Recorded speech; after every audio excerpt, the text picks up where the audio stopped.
We literally just sat down. Like, super literally. I'm not lying at all. We just sat down and clicked go live. Mm-hmm. So that is our good morning. Yes, it is a good morning. How about yours? We have one concurrent viewer right now. So there is only one of you out there. Hello, world. Bing. Bing? Bing! You don't remember that? From Friends? No. Not Chandler Bing. Bing! No.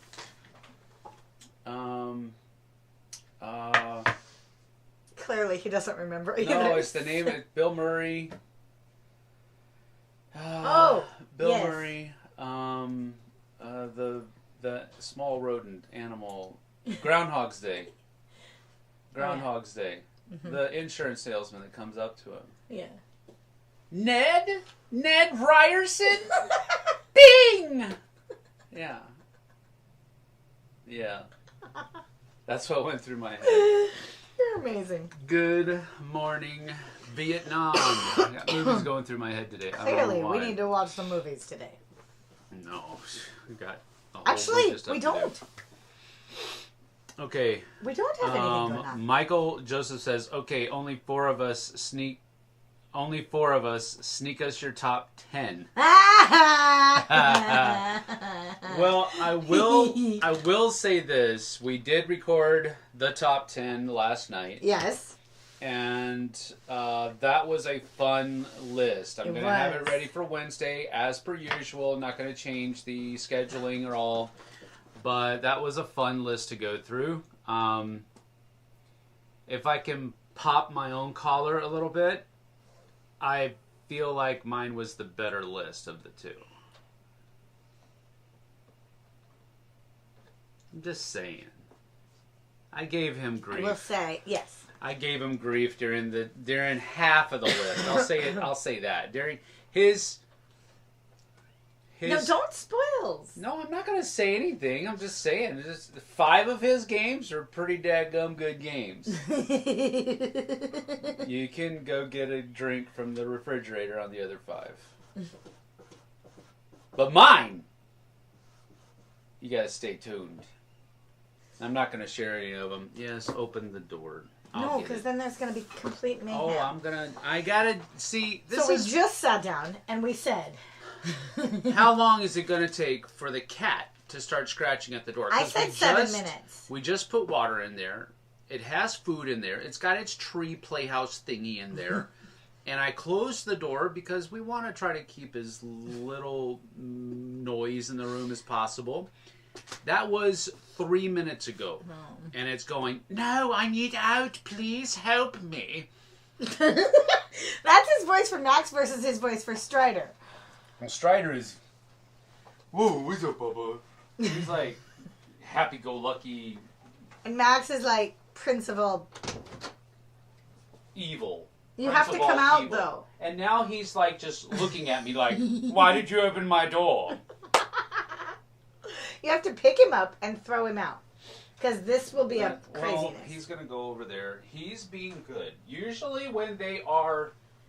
I don't know. I think Sam has different expectations of our pets. No, I know how they react to each other while everybody else is gone.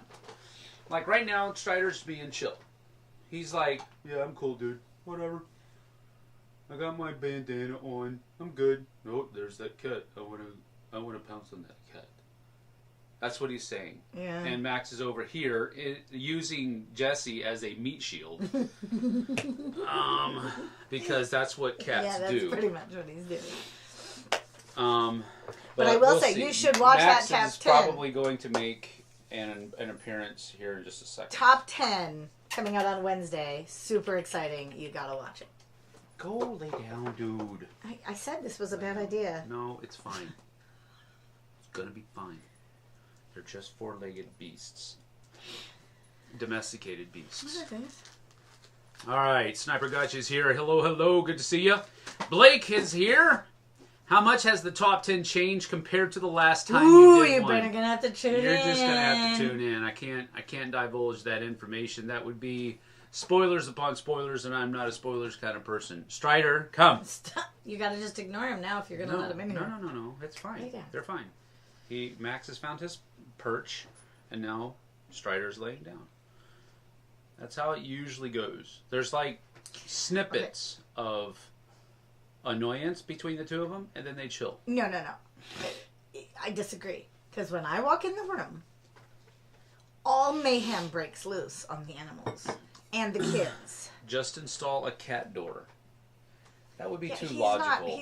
I don't know that he's that I've smart. got sound panels on the back of this door, and sound panels and movement don't go too well together. So we have, it's He's not a fine. perfect thing, but we have something that works. And like generally speaking, he will. There are many days that he will just climb up on the top perch of that tree and just go to sleep. Mm-hmm. And then I can close the door and there's nothing, and then I'll open it a few hours later and he's like, "Why are you disturbing my slumber?" And then other days you close the door while he's eating and he's like, "No, I don't like the door closed, human. What's wrong with you?" Scratch. Meow, meow, meow, meow. Clearly we've gotten Sam all worked up here this morning. You're fine. Let's see. Excited to see how much shuffle from one you did with Quackalope. Actually, here's the thing. I didn't even look at the one that I did with Quackalope to see what my top 10 He games didn't was review his back old there. ones. And I didn't review my old top 100 either. I just sat down and generally, if it was on my shelf or it came into my memory, it was Probably entertained for making the list. Because that's how I kind of view a top 100 games. What are the first 100 games that come to mind? Right. What are the first 100 games that come to mind that you would play right now if you had the people here to do it? What would you do? And then you put them in order, and I have a real convoluted, non-scientific way of doing that. JT, I think it sounds like from his I bet he had description, he had it on an Excel spreadsheet. Yes. That's what he was reading from. He had a spreadsheet. He probably had things. a coding system. I had note cards, dude. I just wrote things on. I'm like old timer. And JT was like spreadsheeting this and doing that and moving this over here and doing this over here and doing that. That's what he does for a living. JT does analytics. Like, that's what he does. Yeah. He's a project manager for a construction company. So, I mean, a site manager, not just a project manager. If they're building something, he's like the top dog on site. That's what he does for a living. And so he's amazing. And he probably put in a crap ton more work on his top 100 than I did. It wasn't the first one that I've done, so I had something to go from. He was starting from scratch, I think. So that's why he put more work into it. But when he was describing what he was going through, I was like, dang. Like I phoned mine in. And I am going to eventually... Yes. Jessie is working on her top 50. I can do 50. That actually acts as a segue into Daniel's first question. Jessie, were you into board games before you met me? There were some games I really enjoyed. My favorite before I met Sam was Hogwarts Battle. I'm winning. Because she used to say... I know, I'm trying. I say Hogwarts a battle. Hogwarts a battle. Because it is a battle. It's a battle. But she would say it with that, like... Hogwarts a battle. Seattle. It's Hogwarts a battle. He's corrected me enough times that I know I'm stupid and wrong. No, I'm not saying stupid. I really have spent a lot of time on that game and enjoyed that. But I would say that was my first... big board game that I enjoyed. Which one? You're not Hogwarts Battle? Hogwarts Battle. Okay. Before that, it was Quirkle and Guess Who and Jenga. I still have my Jenga's copy of good. Guess Who. Jenga's good. I still have my copy of Guess Who. I know. Because I have, like, the expanded edition of Guess Who with all the different, like, you can be kitchen objects, and I played that a lot. That was, like, what I took every time we went camping. Guess Who with kitchen objects? Yes! An object is not a who. Yeah, they have eyes. And then there was a Guess Who with monsters, and then there was a Guess Who with kids, and then there was a Guess Who with, Wait, kitchen objects with yes, eyes? So yes. it's like Beauty and the Beast type stuff? Yes, Oh. kind of. So, and I had like the fancy, I took it camping everywhere. That is not a board game. That does not count. But I would say Hogwarts Battle was kind of my first intro to different type of gaming. Yep. And as a consequence, she does actually like deck builders. I do like deck builders. That is kind of one of my things. Other games that she likes in that genre is Star Realms. Yeah. I played that a lot. Yeah. What else? Deck builders. Yeah, that's what we're Just talking about. I don't know. I like the deck building mechanism. We're not trying to say much because she is going to be doing her top 50. It won't So be it'll amazing. come soon. No, So you underestimate our audience, ma'am, because often, they expect. Give me a few seconds here. They expect me or somebody like me to be doing a top 100. When somebody not like me does a top something, it's super interesting because they want to see what's going on up in here. You don't want to know what's up in there. Yeah, I've been doing this for a while, and so people can kind of guess what's going on up in here. But yeah, I'm so grateful that Sam introduced me to a new hobby. Yeah. So grateful. I mean, it's fun. And not only a hobby, a whole lifestyle. Like we've built our channel in our house and our room and my wall. When you moved in, I built this wall for you. Yes, you did. I didn't build it. Don't mishear me. I didn't actually build it. I hired a person to build it. I didn't build it either. I didn't build it, but I hired somebody to build him a game wall. I love the way that the hobby has shaped some of what we do as a family. I love it. So I wasn't as much into board games. No, I had a few that I really liked. I still keep threatening to get Sam to play Hogwarts Battle with me, but it's like an hour's long. Yeah, we played one. Well, no, we've played it more than once. No. We've played it 2 or 3 times. We have. I want to get to the... I have a whole expansion that I haven't The even played problem with this is that she wants to use all of the expansions in like year 15 or something like that, and where it's like super hard. So hard. Whatever, you've introduced me to some really hard games. Okay, I'll tell you what. We'll do your super ramped up version of Hogwarts Battle, and I'll teach you TI4. That's not fair. That one's like an 11-hour game. Whatever. Not with just 4 players. I did a 3-player game of it. It only took 4 hours. I think you can do 5 on my Hogwarts Battle. I have an expansion to get us up to 5, so we can all do it. You keep adding players on yours. I keep adding players on mine. We can get up to 6. See, this is why I won't play with him. I won't play Hogwarts Battle with him because he threatens me with something else. Don't threaten. I do not threaten. He's like, "Oh, I'll play that with you." Same thing if I say we're going to watch a musical tonight. I say, "Oh, we're going to watch a musical tonight." He goes, "Oh, then tomorrow on my choice, it's going to be." It won't be tomorrow on my choice. It'll be battle ready. I just bloodbath of war. Yes. So I don't choose musicals as much. The longest day. I don't choose musicals as much because I know he's going to counteract with a big war movie.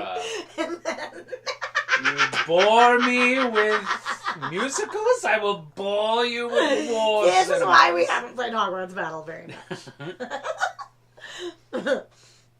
It's a tenuous relationship at best. Okay, that was a really long answer. Wasn't expecting that to happen. All right, so the short answer, Daniel, is barely, kind of, but not really. She played other kinds of board games, but more of the party fare. Yeah. We played party fare. We also played a lot of Unstable Unicorns with my kids' family and their side of the family, and that makes my brain bleed it was so...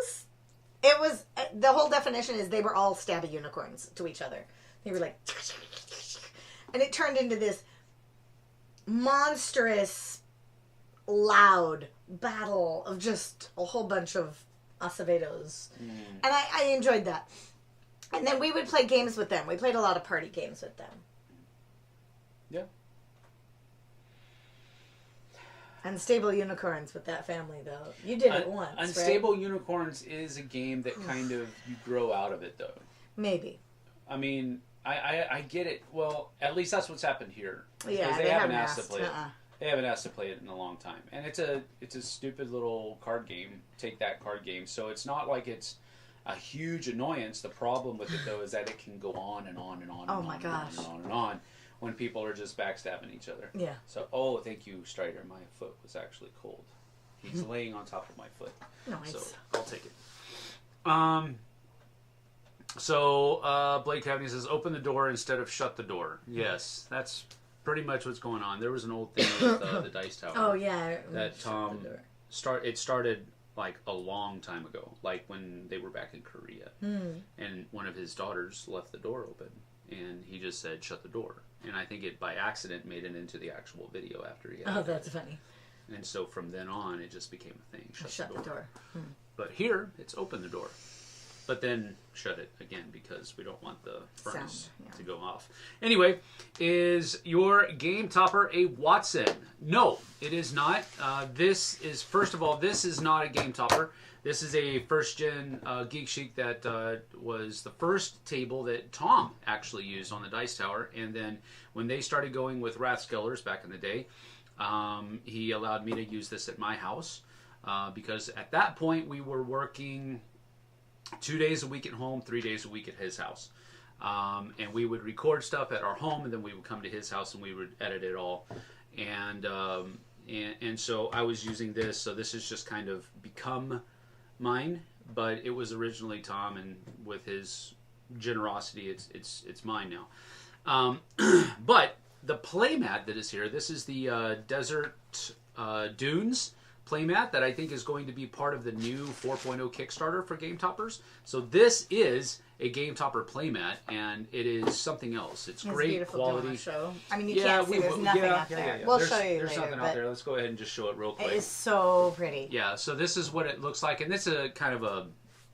I am waiting, with bated breath, to get my copy of Dune: War for Arrakis and play it on this mat because this is amazing. Okay, but anyway, that's the playmat there, so that's pretty cool. This is a first gen Geek Chic, the one that we've been recording, the 20 through 11 of our top 100 and the top 10 last week. That has been done on our Geek Chic. No, I'm sorry, our Game Toppers. And it is a Holmes, not a Watson. The Watson is a 3x6 play area, and that's what this playmat is a 3x6. The Watson is a little more square, right? Yeah, it's a little more square. I can't remember the exact dimensions of it. I'm not an employee. I haven't memorized everything. I should, but I just love that Game Topper table. Yes, Game Topper is amazing. Next week, I'm going to be putting together a video of kind of everything that we have for Game Toppers, and then we're also going to be putting together a assembly video of putting the leg kit together, because they did send a leg kit, so now you can actually have Game Toppers as just a table that you can set up somewhere, and it can be your regular table. And then I believe, oh man, I hope I'm right with this. I think you'll have to check out. Don't quote me on this, but I think in the 4.0 Kickstarter, I think they're also going to start having fill-in, like slats, like tops, where you can keep you can set up your Game Topper as a table with the leg kit, and then things will sit on top of it, so it will actually be a table, and you can remove those things and have it be a game table. So nice. I think they're doing that in 4.0. Don't quote me on that. Just check it out. The Game Toppers are beautiful. Yeah, they're super well done. It's a great product. I'm not being paid or anything like that. They did send me a free Holmes, so there is that. It's like involved. A partnership. Yeah, it's a partnership, really, because I've known Berkey for a long time, and before he even started Game Toppers, and I usually don't want to put my name behind something unless I really believe in it, and that's basically what I'm doing. I work with the conventions that I've been going to. I've gone to one convention, Origins, with Love Thy Nerd. I'm going to PAX Unplugged with Love Thy Nerd as well, and I work with Berkey at both of those because I want to support him. He works with Love Thy Nerd to get their support to help staff his booth, and he and I are good friends, and I love his product. It's a good partnership, really. Yeah, love him as a guy as well. He's just a great stand-up guy. So there's so many reasons for us to help him succeed, and really he succeeded on his own. He doesn't need my help at all, but he's gracious enough to help our channel out and to give us, because what him supplying that Holmes has done is it's given us another room that we can do stuff in, and we can disassemble it. We don't have to leave it all set up. It's so amazing. So it's a really cool thing. What did my mom say? The mobility of it. Oh, more games and less house. Yeah, that's what it was. Because I sent her a picture of how we transformed the dining room to the Game Topper table, and how we just snapped it on, and like it was super cool. Rolled out the mat, and it was beautiful. Yeah. My mom said, "Oh, more games and less house." Yeah, more games, less house. I didn't respond. Yeah. They just don't understand. My parents? Yeah. Oh, parents of the world just don't understand. I'll go. The Whoopsick is here. You've been here for a long time. I'm just getting down to that. I know. Thank you for joining us, Whoop. Appreciate it. Did I tell you she's a teacher? In Poland? Yeah, I don't know what she teaches. Whoop, tell us what you teach, and age level. When Aiden and I were doing the Q&A, that came out last week. I thought I told you, but I guess I didn't. Happy Saturday, Matthew Kuka is here. I just saw that pop up. I'm going to go back up now. Is your Game Topper a Watson? No, it's a Holmes. We just answered that. Sorry, Michael. He's the one that asked the question. And then Daniel asked that question, which we actually answered before we answered the. I'm just going out of. Clearly, we can't read it in order. The Whoop is here. How much is a crap ton? Okay, this is my definition of what a crap ton is. A crap ton is if you look at what was just done, and you say, "Holy crap, I'm never doing that."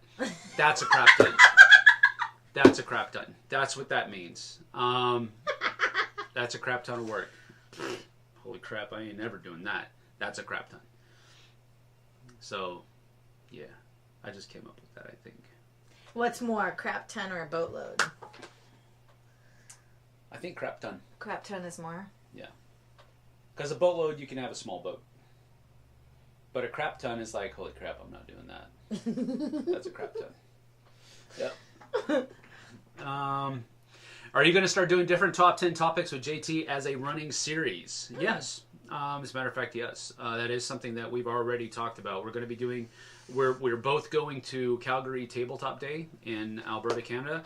November 17th through 19th. We're doing that. We're going to be doing a top 10 while we're there.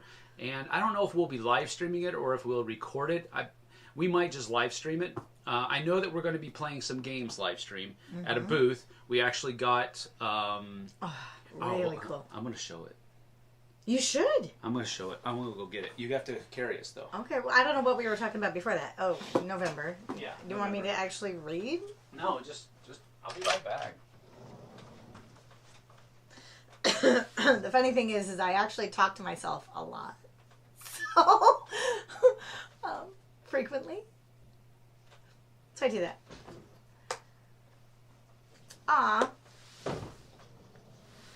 So this teaching English in Poland. I love it because I teach English in Poland? English in Poland to children. But is she Polish or is she English? Is she like a native English speaker or is she Polish? I don't know. Huh. Okay, so I'm showing this because this is like the first First display, first show. The real businessy type thing that I've bought for the company. Yeah, we got a couple hats and a couple for the shirts, channel. but yeah, we've got a couple hats, but those are just kind of like feelers. We got this. Here, help me up. Help me. You gotta go that way. So we bought this, and we have a panel. It's board. an 8x10. It's an 8x10 thingy, and it kind of, you can't see us, but we're here. We're there. We're here. It's So super this Go is higher what so they can see up there. Yeah. So I mean, it's gonna be on a banner. It's an 8x10 stand up. So we got this. That I thought that was pretty cool. We're super excited. It's got a little QR code on there. You can scan it, and even if you're just walking by, you can scan it, and it'll take you right to our. It says you can join his channel, Facebook, YouTube, or Instagram. Yeah. So that was a cool thing. We were super excited about that. So I was the one who told Sam he needed to have that for a booth. Yeah, she made me do it. I did. I said, look, you're going to a big convention, and you're a guest speaker, and they're giving you a space for your booth, so guess what? Booth it up. Booth it up.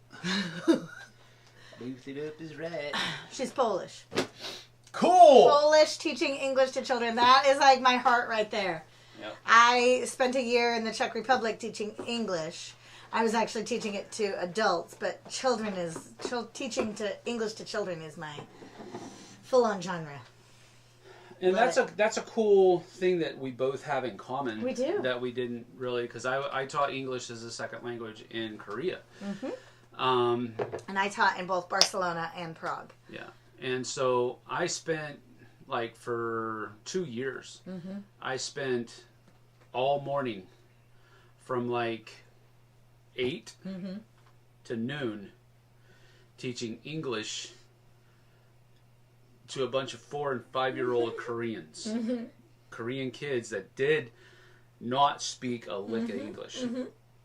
And I did the same to adults for a year. Yeah, and that's how I kind of learned a lot of the Korean that I know.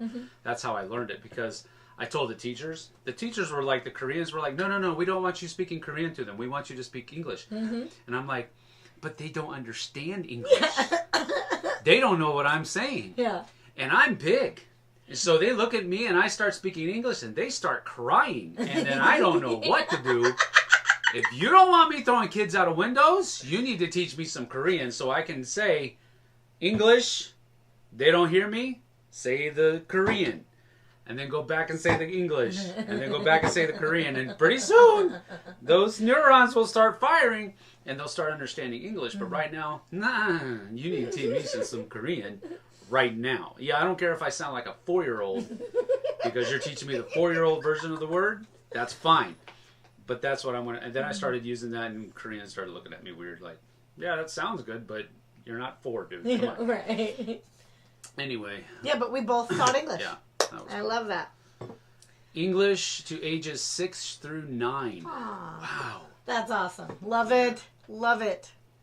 Oh, I pronounced his last name correct. Sweet. Matthew Kuka. That's awesome. I probably messed it up that time. You got a whole bunch. There you go. I know. Okay. You gotta focus here. So, Come on, you got a job let's to do. see here. Are you gonna? My tea is Okay, too yes, hot. we are gonna start doing top 10 topics with JT. We're gonna. That's what led to me bringing out the banner. We're gonna be doing a top 10 at the Calgary show, Calgary Tabletop Day, Tabletop Game Day, Tabletop Day. I don't know. It's one of those two. It's in the BMO, I think it is, the BMO Center in Calgary, Alberta, Canada, November 17th through 19th. We're going to be there. That's why we got that. And we are going to continue doing that. We'll even have Jess in on it sometimes if she feels like she can get a top 10 list of. Depends on the topic. Sure. We'll have her. I don't want to make it to where it's just, me and her do stuff and then me and JD do stuff and then we do stuff. And then no, we all work together. I want it to be where we're all kind of on the same level. I have a fully wooden version, Blake says, of Monopoly. It's gigantic and heavy and really fancy. Ooh. Well then. Ooh la la. Jay Gan says, besides board games, what's your other favorite hobby? You or me? Me. I'm waiting. I don't know that I have another favorite hobby. Board game takes a lot of my time. And I know it's because I have the channel, but even without the channel, I don't really have another hobby. We have taken up, we are firearm owners. So there's that. I wouldn't consider that a hobby, although I did clean my pistol for the first time. I'm boring her apparently. I don't know why my phone is going bzz, bzz, bzz, bzz, But, I'm like, all my kids are here in the house. I don't really Nobody's consider that a contacting hobby, me. but we do take time out of our schedule, and we have like date nights where we go and grab dinner and we go practice shooting. Sure. So I guess that's kind of a hobby that we do together. But we don't look at them as toys. We bought them for our anniversary this year for each other, and they're for home defense. Period. Full stop. Right. Pastor Josh says that all the time. Full stop. Full stop. But you know that we don't look at them as toys. We don't look at it as a hobby. But it does take time. And it is something you have to give attention to, so I guess you could consider it a hobby, but that's not why we did it. I have 2 hobbies that I never have time for. Reading is my number one. Miniatures, painting miniatures. I never Yes. have time. That's another hobby, but I never have time Right. for. I have a hobby that I've never had time for. I love to read. I love to read books. Yeah, Hyper she books. So that is a hobby of mine. And then the other hobby that I haven't done in probably 2 years that I've been meaning to get back into is I used to be big into quilting.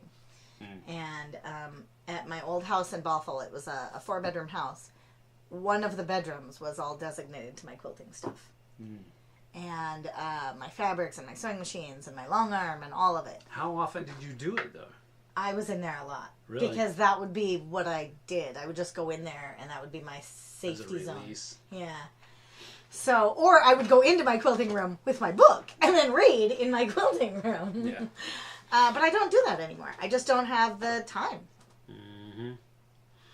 A crap ton can vary, Blake says. Yeah. Is it dog crap or elephant crap? No. We're not talking about a certain kind of crap. It's just, if you think in your head, holy crap, that's a lot of work. That's a crap ton of work. Love your shirts. Thank you, Karen. Thank you. Yeah, we got them on purpose. It wasn't, she got up and got dressed first. So I was like, okay, so we're doing that today. I would have just worn this. I know. But it doesn't make sense. It does make more sense if we wear them Yeah, together. if you wear them together. Plus, we're matchy-matchy. Matthew Kuka says, just don't answer. Did you ignore it? I don't think so. But I did miss something. Why are you calling this a free Saturday? Because we don't actually have a lot going on. Well, we don't have a lot going on, but we kind of do have a lot going on because I have to do a lot of recording for. We have a lot of work to do today. I for have the channel. And I have a paid preview that I have to have ready. But we don't have a football game. We don't have a competition for the boys and girls on band and color guard. We don't have my parents coming in town. We don't have a hockey game. We don't have. And next week. Week we have all of those. All of that. Literally all of that. All of that happening between Thursday and Saturday. In fact, speaking of that, does Aiden have a home game next week? He does. Does that mean you can't go to Yakima with us? That's very possible. Oh no, it's his mom's week. Yeah. We'll see. We'll see. All I know is that we don't usually have Yes. a day where we can let Sam work on work. Well, I'm on a Saturday. and I'm not going to take the whole day to work on work because I'm doing this. I'll do a little bit. I also have recording. a honey-do list that is so bad that, but it's like things I can't even ask Sam to do. Like what? Fix the stupid bedroom door. We can't. I don't know how to do I don't that. even know how to do that. And fix the storm door. And I don't know how to do that. That I can do. I've been thinking about it. I just haven't got. I don't know how to do these things. I know how to do some of it. I'll get it done. Oy.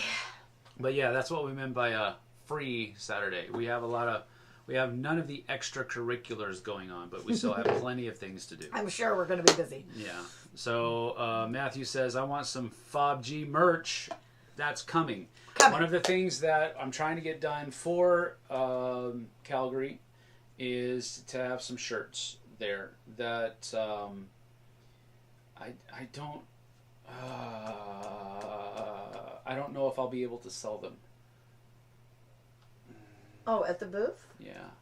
I don't know that I'll be able to, but I don't know. We'll see. I'll have very limited quantities though, and it's a smaller convention, so I'm not really expecting much anyway. I just wanted to have them for me and JT, the main thing, and I thought, well, if we're putting in an order for 6 shirts, we might as well go ahead and get a handful of them at least. And so we have some for some of we're starting that process. Yep. Love Thy Nerd, their T-shirts are super comfortable. And the way that the graphics are put onto the T-shirts, they don't crack and fade and all that kind of stuff. So I love those shirts. So I'm going with Sunday Cool. And so we're just in the process of designing them right now. We'll let you know when we have some. We'll let you know.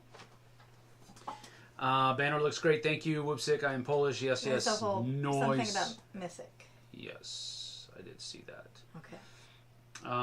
Sniper Gotcha. I know you have a lot of ties and friends at Mythic Games and don't have to comment, but did you see King of Average's video about them? Makes me a little scared to back any more of their games. Didn't see it. I am not one. I did not see the video. And one of the reasons why I didn't see the video is that, and I don't want to get into this because I don't want to talk bad about a lot of different people. I will say though that I don't. When I would I would just say your business practice. Focus on what you do. Yes. I want to focus on the positive. I don't want to be I was watching Theocracy's new and I made you watch it. Well, I asked you to watch it. I handed her my phone. I said, "Here, watch this," and I went to the bathroom. So I wasn't like, "Here, watch this." I watched it. But Theocracy's new single on their new album. Theocracy is a favorite band of mine. I'm a metalhead. I'm a Christian, so Christian metal is my favorite. Theocracy is like the best Christian metal that's out there, in my opinion. And they have a new album out, and they have a new single called "Flicker." And one of the things that one of the lyrics of the line was they were calling like news media companies tragedy vampires. Tragedy vampires, so they feed on other people's tragedy. Tragedies. I refuse to do that on my channel. Right. I refuse. I will not glory and bask in somebody else's tragedy. Right. I will not do it. And so... I mean, look at us as people. We're kind of positive people. Yeah, we don't really go down that whole negative hole. So I would say the only way you can address that is by saying focus on what you do. Yeah, we're not gonna do that here. So I will say that yes, I do have a lot of ties with Mythic, and I do have and a lot of great people. They are. I consider Benoit, I consider Leo great friends, and good people. When they had to let me go for financial reasons, and that is the reason why they had to let me go. They didn't fire me. No. I didn't quit. They just had to let me go. I was heartbroken. And I'm pretty sure they were too. They were. But they're businessmen, so it didn't hit them as hard. I loved working for Mythic Games. Yeah. I really did. It wasn't easy because it was just hard dealing with a lot of the customers. Challenges. Kickstarter backers can be a different level of nasty. And that's just the way things go. And I'm not saying everybody that backs Kickstarters is like that, because there are a lot of them out there that would come in and say, "Wow, dude, you're kind of you're overdoing it here, man. Bring it back a little bit," and it would back us up a little and that kind of stuff. So I consider them great friends, and it really hurts, and I mean that in a visceral way. It hurts to watch them struggle, because from what I know of Benoit and Leo, they absolutely want to make good on everything that they've promised to do. Mm-hmm.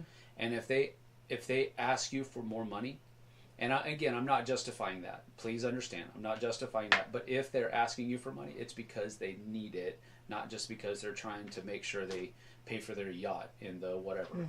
You know, they're good people. They're good people, and they're gamers. They enjoy.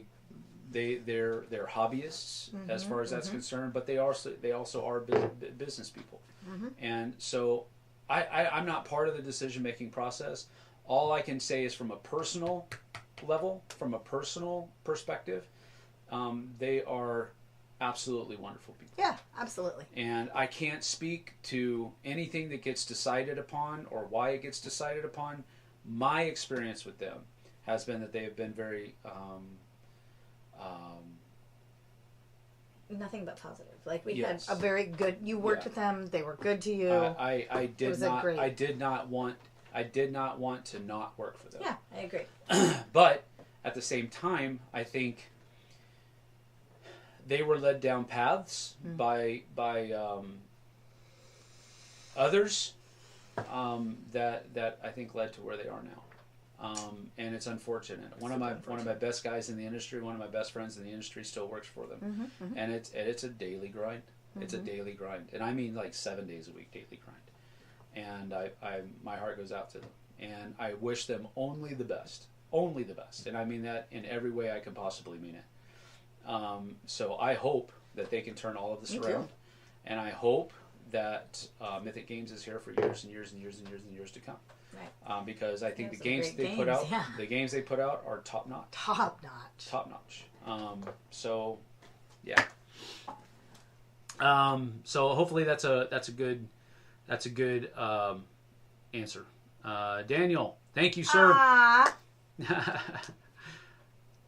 So that's gonna be. I'll get to that in just a moment, Daniel. Let me just catch up here. Banner looks sweet. Looks pretty awesome. It looks good. Thank you. I'm so excited. Got to run play with the kids. Good choice, Michael. We'll talk to you later. Blake Cavaney says I could stumble through French if I had to, and I'm teaching myself Korean. Nice. That's cool. I remember. Korean is a fun language. It's a really fun language to learn how to write. Really? Yes, because it's a fairly artistic style of writing because it's character based. It's not letter based. So I really like it. Yeah, you should quilt a holster. I mean, yeah. I'm not gonna wear it.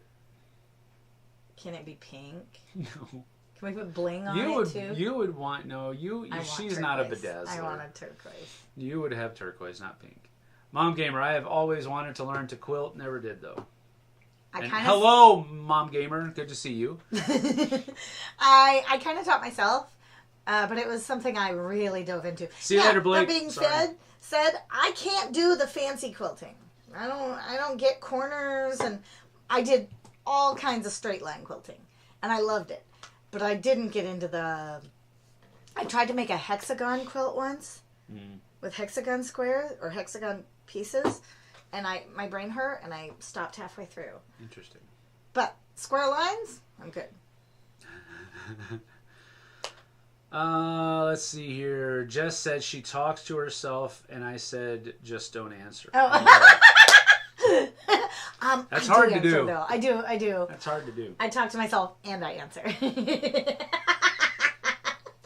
I also make myself laugh all the time. I ask her, what are you laughing at? I don't know. I don't know. She doesn't remember. A thought comes in there and she laughs. Fleeting thought, and it made me laugh out loud. Yeah. Let's see here. Jagan says, we are organizing a board game club at church. Nice. Are there any specific ground rules that you think are necessary? I'd say talk to your church. Yeah, it depends on your church leadership. Right? I would definitely have a meeting with them about specifically what themes they are going to find comfortable and uncomfortable, because board games have a whole lot of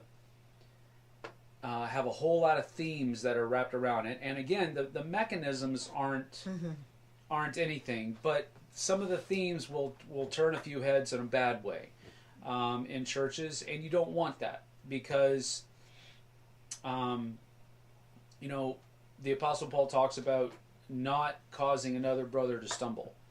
And there's a lot of ability to do that within board games because a lot of people have a lot of hang-ups about a lot of different things in churches, and you want to protect that. It's not that they're wrong. It's not that you're right. It's not that you're wrong. It's not that they're right. Paul tells us to not cause the other brother to stumble. And so because of that, you need to lean on your church leadership. And you need to be honest with them about it. Don't go in there and say, well, we're only going to be playing like Uno and all this kind of stuff, and then show up with blood rage. I can't tell you how many times a person on the outside looking in asks me, what's your favorite board game? And I'm not going to tell them something that's not true. So I'm going to say, it's a game called Blood Rage. And their face just goes, like, am I talking to an axe murderer now? You know, and then I have to explain to them it's this Viking game that's steeped in Viking lore and Viking, mythos and all of that kind of stuff, and Norse mythos. And it's about area control, controlling different parts of the board, and there's some card play in it and all that kind of stuff. And once I do that, they're like, oh, okay. And you see their shoulders kind of go, like, okay, I'm not tense anymore. That's something you're going to deal with no matter where you are. So you've got to talk to your church. And you got to talk to your church leadership to see what they're okay with allowing you to play, especially if it's going to be on the campus. Because you don't want to cause another brother to stumble. Yeah. That's mainly what we're talking about here. So that's number one. And number two, show up with, I know we're going to get to it, show up with games that don't take more than an hour to play. Yes. Because more often than not, you're going to have a limited amount of time. Don't show up and set up TI4. I know that's an extreme. That's hyperbolic. Don't show up and have, let me see. I wouldn't even start with Flamecraft. And Flamecraft, I would imagine, I would consider a very family-friendly game. Flamecraft is great. I love Flamecraft. But it's not a first step. Right. It's a pretty involved game. Right. If these people have not gamed. We're talking about showing up with games like Ticket to Ride and Telestrations. And Just One and Buried Treasure. And, these are the kind of games that you start off with. Now, I usually bring many, many, many more games than we will ever be able to play. But that's because I'm trying to display them. And we usually lay them out on a table and say, here are some games. Hey, if you want to play one of these, let us know and we'll be happy to teach you. Silver and Gold. Silver and Gold. These are the kind of games that will probably get played 15 million more times than any of your favorite games will be played. So you've got to kind of speak to the audience that's there. And if you have an audience full of people... Oh, you have to address these. I know, I will. I'll get to it, I promise. If you show up with a bunch of games that you want to play... Right. Like, whatever they might be. Scythe or, all of your favorite games, you're going to... Oh, okay, these games are not for me. They're gonna now walk. You've lost your entire audience and you're not going to have a game group because you fun... scared them away, in effect. You've got to have a good smattering of games. And you've got to be prepared to just sit there and play some party games. Or play some card games, yeah. Somebody's going to bring a deck of cards and they're going to play. I can't remember their names. Mary is and James. John. Mary and John. Mary and John will bring out They'll a deck bring of cards. a deck of cards. And to every one of our she has 20 different games that she can play with her deck of cards. Yeah. And she'll well, let's try this one now. Right. And she'll explain the rules in like 5 minutes, and we'll sit there and play. Be prepared to do that, because some of them really, that's what they think of as a board game. It's a card game. It's not about proliferating these things. Yeah. It's about proliferating these things, relationships. Yep, community. Yeah. So that's our whole focus is community. That's my ground rule that I think is necessary. Hopefully that... Okay, speaking of smaller conventions, OrcaCon, Bellevue, Washington is coming in January. Will FOBG be attending? Oh, I think you could drive to Bellevue. I think I could, but we also have Dice Tower Con that's coming up in, Dice Tower Cruise that's coming up in January. Yeah. But Bellevue. I know. And Tantrum Con is another one that it's possibly... if I'm here, and if we're not doing something else, then I'll try to be there. Let me say, I will look into that for him. All right. Daniel Kramer, thank you for the... For the $9.99, the $10. Thank you, Daniel. The question that came along with that is: you two have free tickets to anywhere in the world. Where are you going? Where are we going? That is a real you question. two. So it's only two of us. So we've magically locked the kids in a. Whisked them away to some magical adventure. They're in fairyland or something. They're disappearing. So where do we go? I say let's go to Ireland. That's exactly what I was thinking. Yes? That's exactly what I was thinking. For a long time... Okay, now he's going to say no to this. Now, but wait. For a long time, I wanted to walk through the old trails of Ireland and go city to city and then stay in each city and walk in between.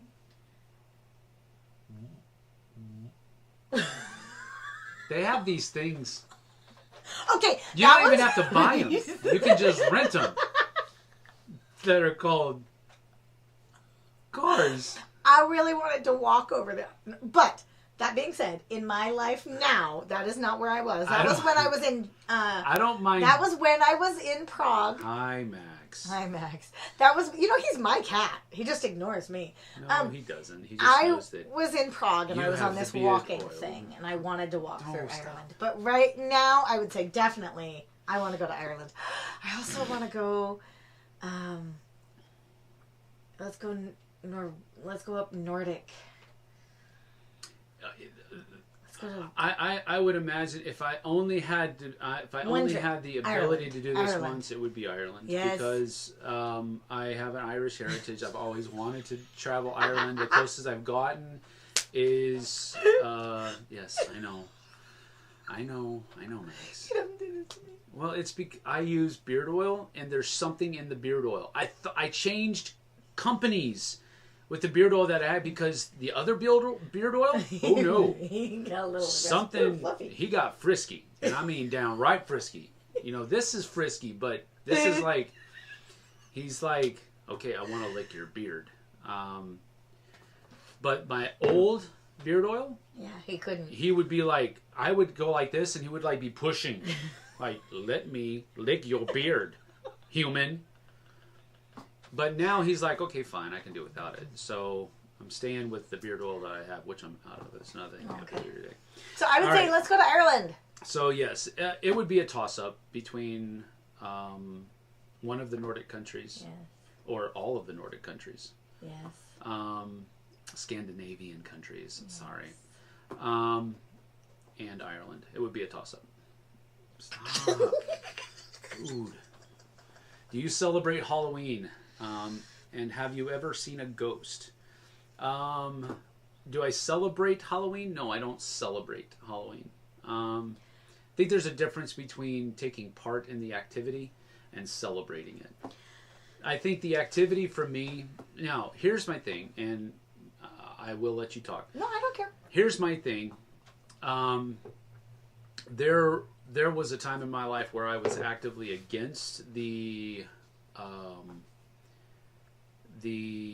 taking part in the activity of Halloween. I'm not there anymore. If the kids want to go trick-or-treating, fine and dandy. Don't care. If they don't want to go trick-or-treating and they just want to get some candy, fine and dandy. Let's go to the store and we'll buy you some candy. I agree with that. Don't care.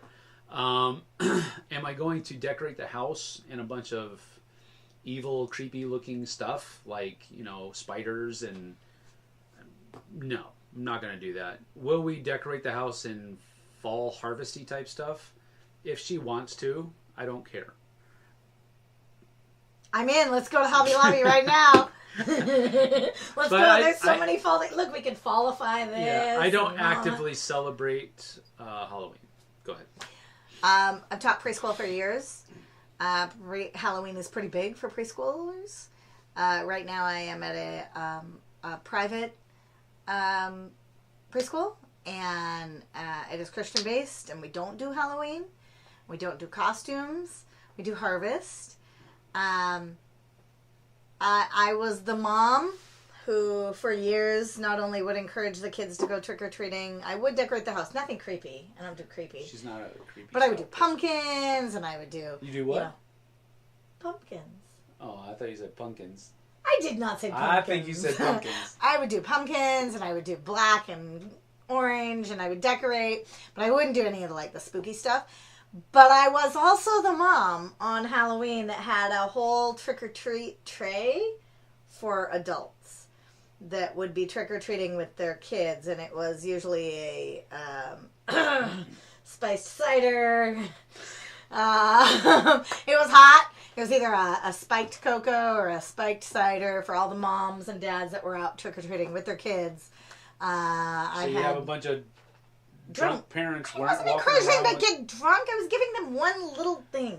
Yeah, and they kept circling back around. No, they did not. But I did. By the time the end of the evening was, there were 50 people in our yard. Yes. All drinking and getting drunk. No, they were all just socializing and having a good time.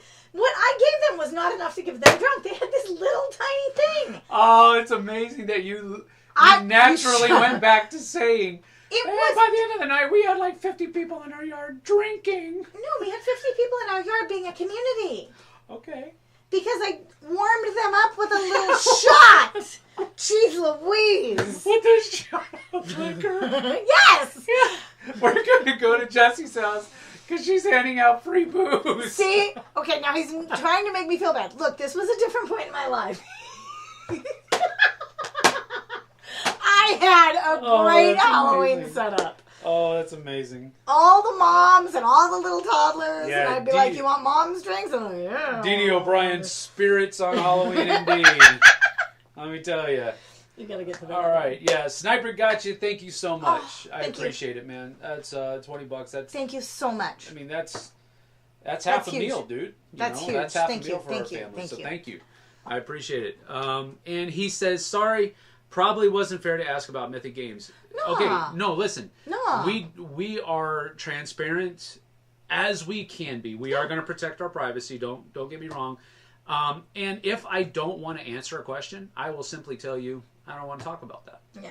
And that's just what I'll do. I never, and I mean this for everybody watching from here until eternity, I never want any of you to feel like you can't ask us a question.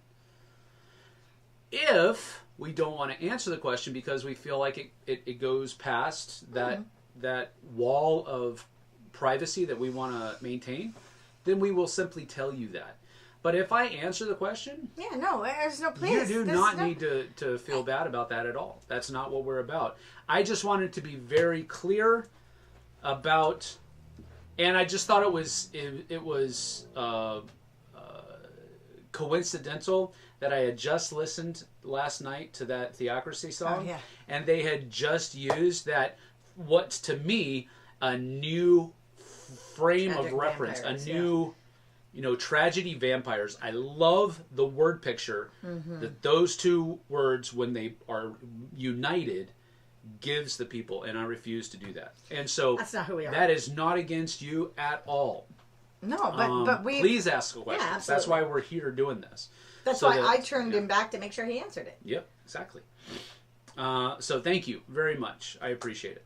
And please do not feel bad about asking a question. Let's see. I switched to the cheap stuff so my cats don't get too frisky. Yep, that's pretty much. No, actually, it's about the same price. It's just a different blend of ingredients. And as you can see, he's chill. He's pretty chill. He's pretty chill. But if I had my other stuff on, he would not have quit. Oh, somebody wants to go to New Zealand. New Zealand would also be kind New of Zealand fun. is also pretty good. I mean, to go. If I go to New Zealand, I want to go with Misty. Because she used to live there. Oh, really? That's cool. So if I go with anyone, on top of with Sam, I will go everywhere with Sam. That's hands down. But I would love to bring Misty with us to New Zealand. Because she lived there, and then we'd have a little bit of that local appeal, you know? McSabba says, I've been in Ireland plenty of times. Love it there. Only an hour or two by plane for me, though. Nice. See, nice little short ride. That would be gorgeous. Yeah, we've it's a little bit longer flight. Our our kind of pipe dream is when all the kids are up and gone and out of the house, we are able to go live somewhere else. And we talk about Ireland. That would be. We talk about Ireland. We talk about the Faroe Islands. Yes. Well, I do. Not so much her. I don't know that she would be able to live in seclusion. I would live anywhere with him. Oh, well, yeah, but you're a people person. So you need. Well, we have this. This is people. I know, but this is not. This is a camera with people on the other side. See. But you're a people person. I am, but you're my people. Yeah, I know, but that's one of your things that you need is you need. I do like people. I do like being around people. So, yeah. He said, Daniel Kramer says, dang, I got to get on that Dice Tower cruise one of these years. It is something else. I get to go this year for the first time. Yeah. And the kids, all 5 of us are going. Yep, all 5 that of us are going. That is amazing. Yeah. And I do want to say that was made possible by the Dice Tower's generosity. Absolutely. And we've talked about this a lot. Yeah. You still have a very good relationship with them. Yes. Absolutely. Very much so. Hands down, fantastic people. And they want to bring you on the Dice Tower cruise as a guest speaker. So they made it possible. They comped us one room, and we got another, and then we of course we had to get our own. Right. So that's a huge thing. But it's huge because now we can go as all 5 of us. It basically halved. Put our expenses in half. So thank you, Dice Tower. That's a huge thank you to them. Max is such a cutie when he wants to be. He can also be a real turd. See, he used to be white, though. I would like to point this out. His ears went back. I think he understands the word turd. He used to be all white, and we shaved him down really low. We cut his hair because, this is why. Because he sheds like, stop. He sheds like there's no tomorrow. He used to be this color. And then we cut his hair right from here down, and it all grew back gray. That wasn't our choice. That was the person. The person gave him a lion cut. Yeah. And he looked amazing, in my opinion. Everybody else thought he looked horrible. I cried. He looked amazing. He looked like a little miniature Daphne Simba. and I probably cried. Black and white Simba. That's what he was. But it's all grown in gray, and that's kind of weird. See, there's white underneath, though. Maybe it'll get white again. Yeah. He's fluffy. Matthew says, my wife works at a Christian preschool, and they dress like a farmer. Oh, nice. We do harvest. Dress like a farmer day. Yeah, we are going to do PJ day for Halloween. We're going to all get in PJs, including me. And I will have fuzzy-footed PJs for that day. Yep. So, Sniper got you one shot, ... at a time. Matthew Kuka, Sam, do you think your Chicago Bears will beat my Detroit Lions? The overall answer right now is basically no. I think they just beat... I don't even remember who they beat last week. Was it no? Somebody bluish. No, I don't think so. Was it? They beat somebody last week. This is how much I'm a Bears fan, and if I'm able to watch football, I want it to be the Bears. But if it's not the Bears, I kind of don't want to watch football. The only time I really want to watch football is when my son's playing. Yeah, that's about it. But if the Bears are playing, I want to watch. But usually, because I live up here in the corner of freaking existence, we hardly ever get the Bears unless the Seahawks are playing the Bears. Right. All hail the Seahawks, the mighty, not mighty Seahawks, the Sea Chickens. That's actually one of the reasons why we met. Mm-hmm. She was the one person on the website that I was looking on that wasn't in this area that wasn't decked out in Seahawks gear. And he was the only one that didn't pose with a dead deer head. This is true. I don't think I would do that. That's a little. Here I am. Here's my profile pic. Macabre. Gross. So no, Matthew, I do not think that my Bears are going to be able to beat your Lions. I think they won last week, and that broke a 14-game losing streak. Right, that's what I think I heard too. Yeah. Come on. I mean, this is no longer a rebuilding year. This is like a rebuilding decade. Yeah. At this point. So, yeah, Packers fan here. Yeah, Sniper got you. Go on. Our reign over the NFC North is over. Well, it seems like Aaron Rodgers' reign over anything is over. After what, like 5 minutes in to the game, his first game as a Jet, I think he snapped his Achilles tendon. Oh dear. Or something like that, or maybe it was something in his knee. I think no, it was his ankle. It was his knee. It was his Achilles. Oh my gosh. And he went down, and he's going to be out for the entire season. How do you replace a broken tendon? Well, it's not broken. It just snaps. It pops off, and you have to get it fixed. I was like, what do you do if a tendon... It depends on how bad it is. What do you do if a tendon breaks? Can a tendon break? I mean, if bones can break, can a tendon break? No, I think they rip, or they like pop off of one of their connections. Yeah, they roll over, and you just have to reposition it and let it heal itself. Body's very resilient. I've never thought of that. Yeah, the Commanders. That's why Washington Commanders. No, it's red and yellow. Oh. The Bears are navy blue, so we'll give you that. Thanks, honey. I was going with the turquoise, but I think it must have been a hockey game we were watching. But, it was a hockey game. It was a hockey game. That's another reason why I wasn't too surprised that they got beat. They beat somebody, because it was the Commanders, for crying out loud. They're not doing well here. So it's like, let's put these two, I will say, I think of Taco Bell dogs in a ring and let them beat themselves to death and see which one comes out alive. I feel like in this area, we're the only two that don't wear our Seahawks gear on Blue Sundays. Friday. Blue Friday. Blue Friday? Yeah. That's a thing? That's a thing. Ugh. At least in Seattle it was.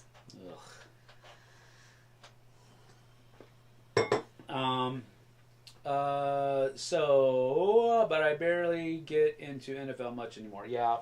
We don't have time. It's not, I'm much more, if I'm going to sit down and watch a sport, I would much rather it be hockey. And hockey is a sport that I don't care who's playing. I'll sit down and watch it because I enjoy hockey that much. We're season ticket holders for our Wild, Wenatchee Wild here in town.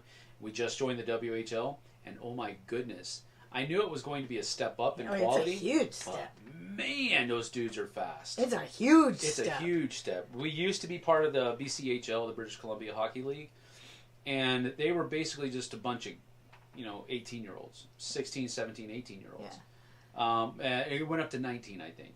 But now, WHL isn't that much, they're not that much older. No, but the step up in quality is so huge. And you can tell. We had 9 people, 9 of our players on our prospective roster before they cut back. NHL. They were at NHL camps. Yeah, yeah. And we've gotten most of them back, but Zach Benson is somebody that they can play him for like 9 games in the beginning of the season, and he's on that list. Yep. So up to 9 games, he doesn't. But so hopefully, I mean, we want him back because he's our star, but we want him to do good too. So they used to be the. They come from Winnipeg, the Winnipeg Ice. Winnipeg Ice sold, and the owners of the Wild bought the Winnipeg Ice, and they moved him here. So it's a cool thing. It's super cool. Before I moved to Wenatchee, my family had Sounders tickets to Seattle soccer, our soccer team over there. Yeah. And in fact, so much so that we went to the World Cup, FIFA World Cup in Brazil as a family. To watch. I was in Korea in 2002. When they had the FIFA Cup. And we were able to see. The thing is, in Korea, they are a huge soccer. Same Brazil. Soccer company, country. And if there was a World Cup game that Korea was in, that was everywhere. All you had to do was walk outside. Yep. And they had, like, the town square had a big screen. Yeah, I love it. Everybody was packed in. Yes. Not going to that place. That was one thing I loved about Brazil. I loved it. I loved the big screens on the beach and thousands of people watching and the cheering and the chanting, and it didn't have to be Brazil that was playing. It was just intensely cool. But it was something else. It was an experience. I mean, we did go out there. I'm not a big fan of big, huge crowds like that. I used to be. I think I've kind of changed. But I mean, because if I'm forced to rub shoulders with people that I don't know, it makes me uneasy. It makes me uneasy because I don't know you. Right. So I don't want you pressing up against my body if I don't know you. I have changed since then. Yeah. Because now I'm more focused on my family, my health, my safety, my security, my safe zone. Whereas before, it wasn't that I didn't care. Yeah. It's just that I didn't the problem have that wall. For me, the problem with those things, and it's unfortunate because I would probably venture to say 98% of the people that are in big groups like that are there for that event. Yep. But the 2% is where it screws people up because they will organize, they will get in people's faces, and they'll do things that they shouldn't be doing, whatever it might be. You know, whether it's pickpocketing or snatching people up, or putting their hands where they shouldn't go. You know, that kind of stuff. It's the 2% that always screws it up for the rest of us, and it's the 2% that I'm always wary of. And I'm grateful for Sam for helping me increase the safety of our family by not doing things like that. Because there was something that was, I don't remember where we were watching something, or it was on TV or something. It was a big crowd of people, and I actually had two thoughts. Ooh, I would have loved that in the past, and I don't think I would like that at all right now. I don't know. I think a parade is my extent.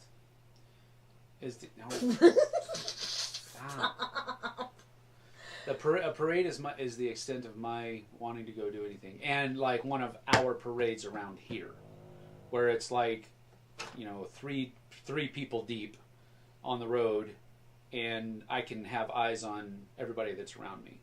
I'm not talking about like, you know, the Macy's Torchlight Parade in Seattle, Thanksgiving or whatever that's called. Yeah, where there's like gobs and gobs of people on both sides of the road. No, thank you. I'll watch from home if I watch a parade at all. But that's it. What did you think of? Oh, let's see here. Hey Sam, Samuel is that Chable? Or no, that can't be Chable. There's a Chablais. Chablais. I'm going to say Chablais. Is that right, Samuel? You let me know. Finally get to watch another Q&A. Thank you for being here. Matthew Cook, what did you think of the Star Wars deck building game? I have not yet played it. But I like both of those words, Star Wars and deck building, so... That's 4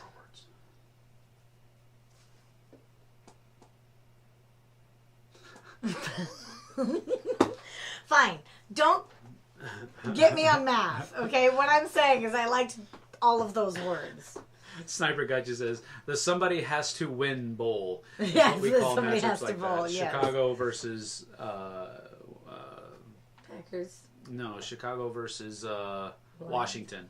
Somebody has to win. Somebody has to win bowl. Hockey is the best sport. You are correct, Matthew. Congratulations. Man. I'm going to do it anyway. I don't know what he's doing. He always looks at me when he does You're something. a Red Wings fan, so that made me... when you said hockey is the best sport... That made me want to do something, and then you followed that up with "Let's go Red Wings." I'll still do it though. I don't know what he's doing. I have an extra copy of where is it? I will find it here. I don't know if this is the extra copy, but I have an extra copy of. Oh, come on! There we go. Of Trick Shot. And so I don't know if this is the extra copy. I've got one copy that has unpainted miniatures and one copy that has painted miniatures. Where's the box? It's in here somewhere. I don't know where it is. This is the one that I'm keeping. But I will, Matthew, send me your address, and I'll send you the other copy of this that I have. This is not a production copy. This is a pre-production copy. The other one that I have is also a pre-production copy, and these are being produced right now. But this is a great hockey game. Matthew, send me your email at flipside@gmail.com. Send me your address, and I'm going to send you a copy. Okay. Even though you're a Red Wings fan. Although we don't, I mean, I wouldn't be biased, but we can't. I mean, I don't want to send anybody just. I don't want to send something to the Kraken fans. So. Kraken fans, well, we're going to have to see this season. Although I did love having the Everett Silvertips. Yeah. At our home games. Yeah. So because we're now part of the WHL, we actually have teams that can travel to us. We have the Spokane Chiefs and the Tri-City Ams. And well, the BCHL, the teams traveled to us too. Yes, but they I were all fans. Canadian teams. I meant fans. Yeah, fans, right. So at the last hockey game, we had the Everett Silvertips. Matthew Kuka. And we had it was fun. It made it fun. I'll put it here in case you didn't hear it.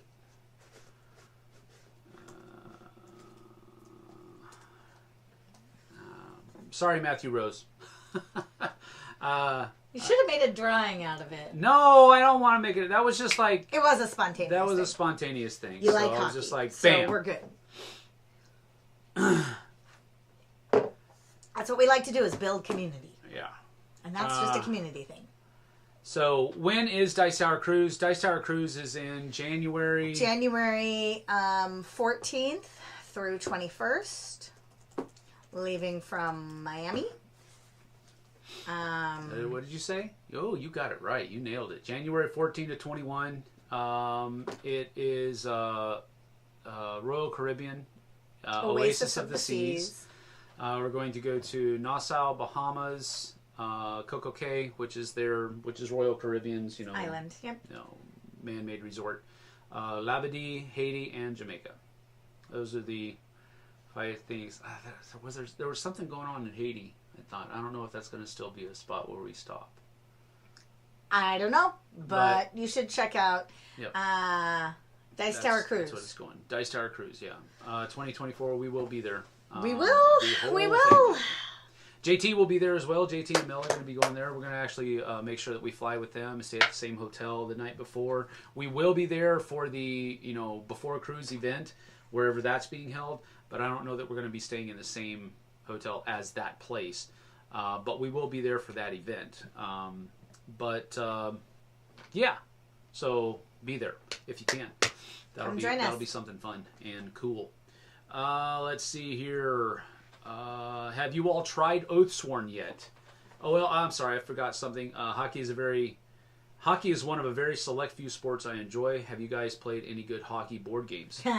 Trick Shot. Trick Shot. Yep. Trick Shot is amazing. Congrats, Matthew. Very cool. Have you all tried Oathsworn yet? I just got it yesterday and super pumped. We did an unboxing last Sunday for it, but we've not played it yet. We were playing with the idea of possibly doing it yesterday for our live play, but we decided to go with Imperial Miners because that was on my list. Okay, of that was games. so much fun. Yeah, it was very fun. We actually played 2 games of it on live yesterday, and it's just one of those games. It's really fast, super fast, but it's got a lot of really cool decisions that you have to make in it. So I liked it a lot. Very, very pleased that we got to play Imperial Miners yesterday, but. Oathsworn is probably coming up because that's something that was high on JT's list to get played. And he just got that one in. And we just got it in, so that might be coming up next week, I think. And you are welcome, Matthew Kuka. That was just a spontaneous thing. Maxtabba says, okay, I guess that is a hockey game you enjoy. Question answered. Yes, that is true. Let's see. All right, so we've got down to the bottom. If I missed anything... please feel free to say it again because we're going to get into some unboxings.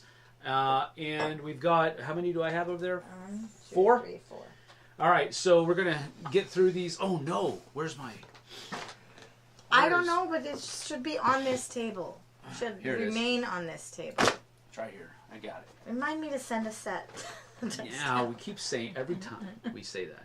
Well, the first unboxing, this isn't really an unboxing, but... Don't. I'm not gonna. I'm not going to say anything, but tell them why we have a set of Lorcana.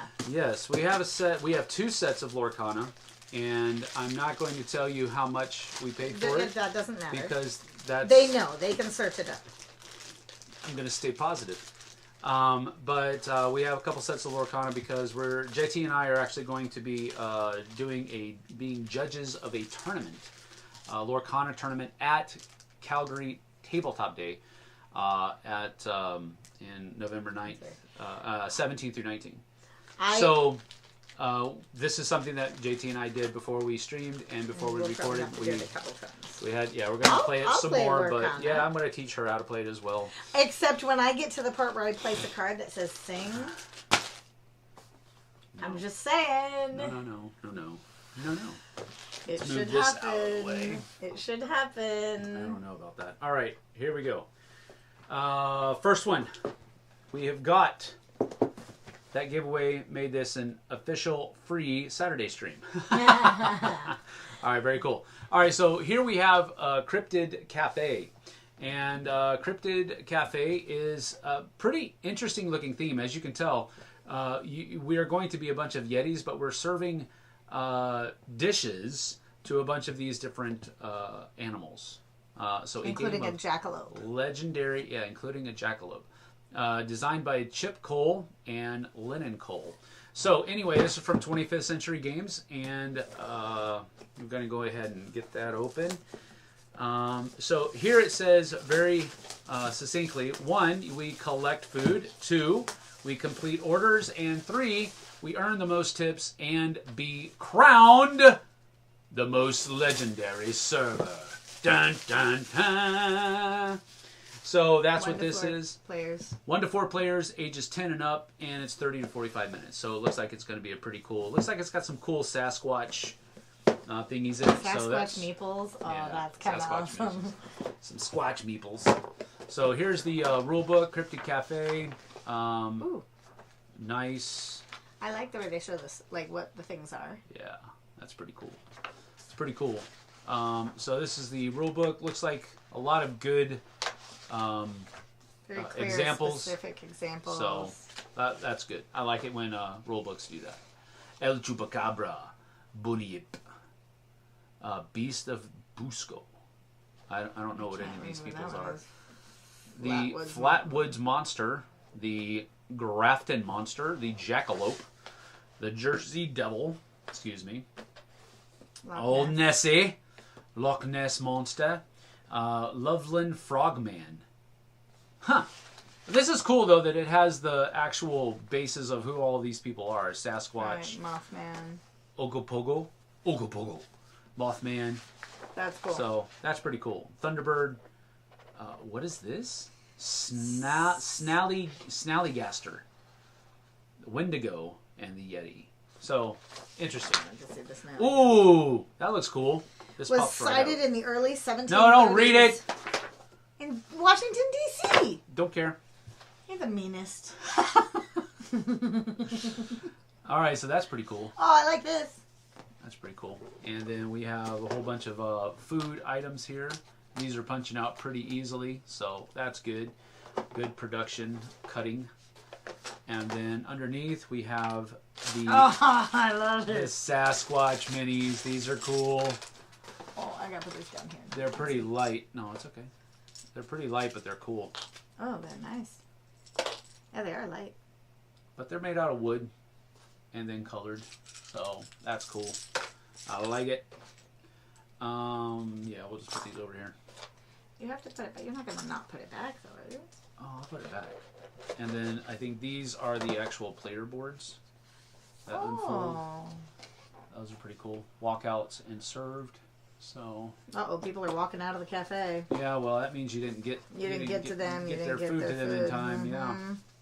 This looks interesting, actually. I was. This is a cool little die. Nice bits in this game. Yes, that is correct. That's a nice die. It is kind of has a sticker on it, I think, or no, that's a not a transfer, but it's like printed on. Nice.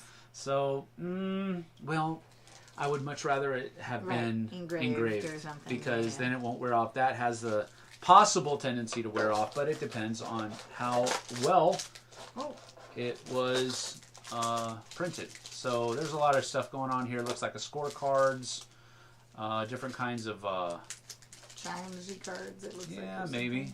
A lot of different stuff going on here. Wow. Oh, wait. Oh dear. Does each character have I think these might be like different difficulties. Levels. Different difficulties. So that might be cool. All right. Nice. It looks like the components quality is super good.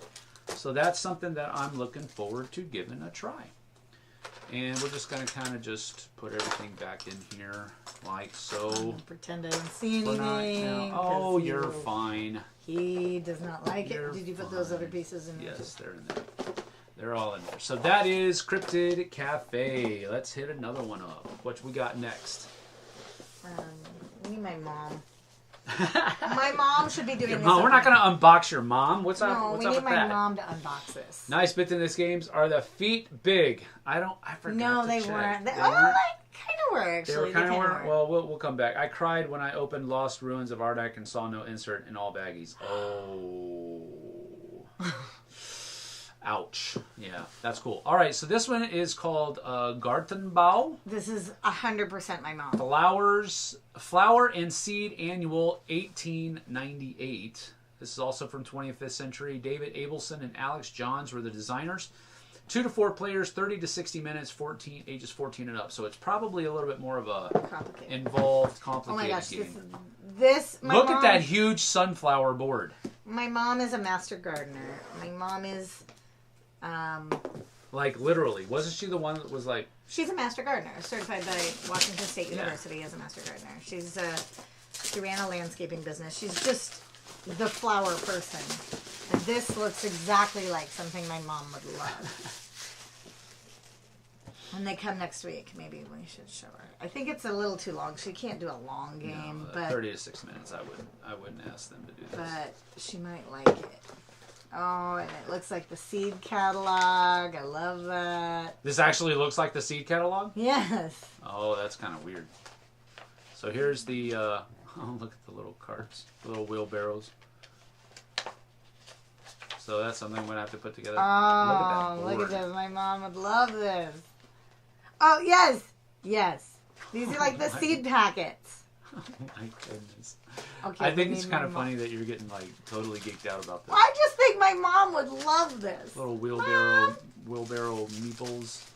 She doesn't even watch, so I can see Oh it. wow, this board is actually a lot smaller than I was expecting it to be. But it pieces together. Why does it piece together?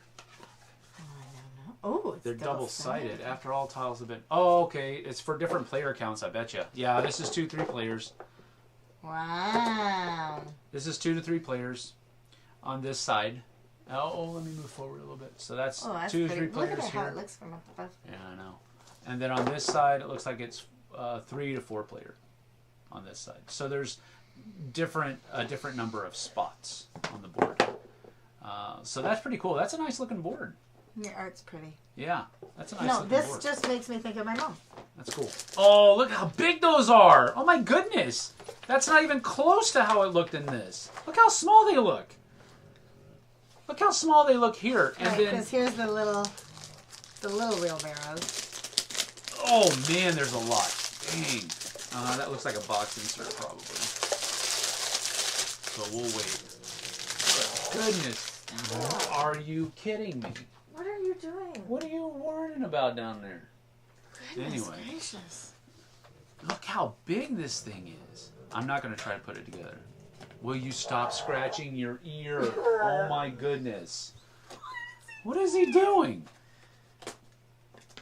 These things are going to be big because they're going to fold together like this. That's so cool. They're going to fold together like this. These are huge. Look how big those are. I mean, I'm not putting it together, but man alive, that's going to be pretty cool. I like it. And then all of these different things that are out here. Oh my gosh, my mom would love this. Well, It's way too complicated for my mom. well, we'll see. We'll see. Maybe she it would won't love be. the art. She would love the concept. There's a lot here. Yeah, look at that. I'll do one of the things just to see how it punches out, but they're popping right back out. So again, well done at the factory. So that's cool. Gartenbau.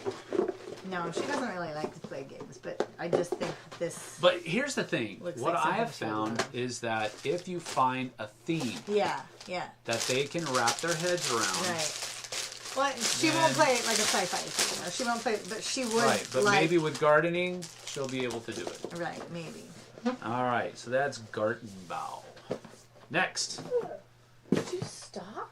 All right, let me see if I might be able to. I might have to go check to see if. Oh yeah, you do.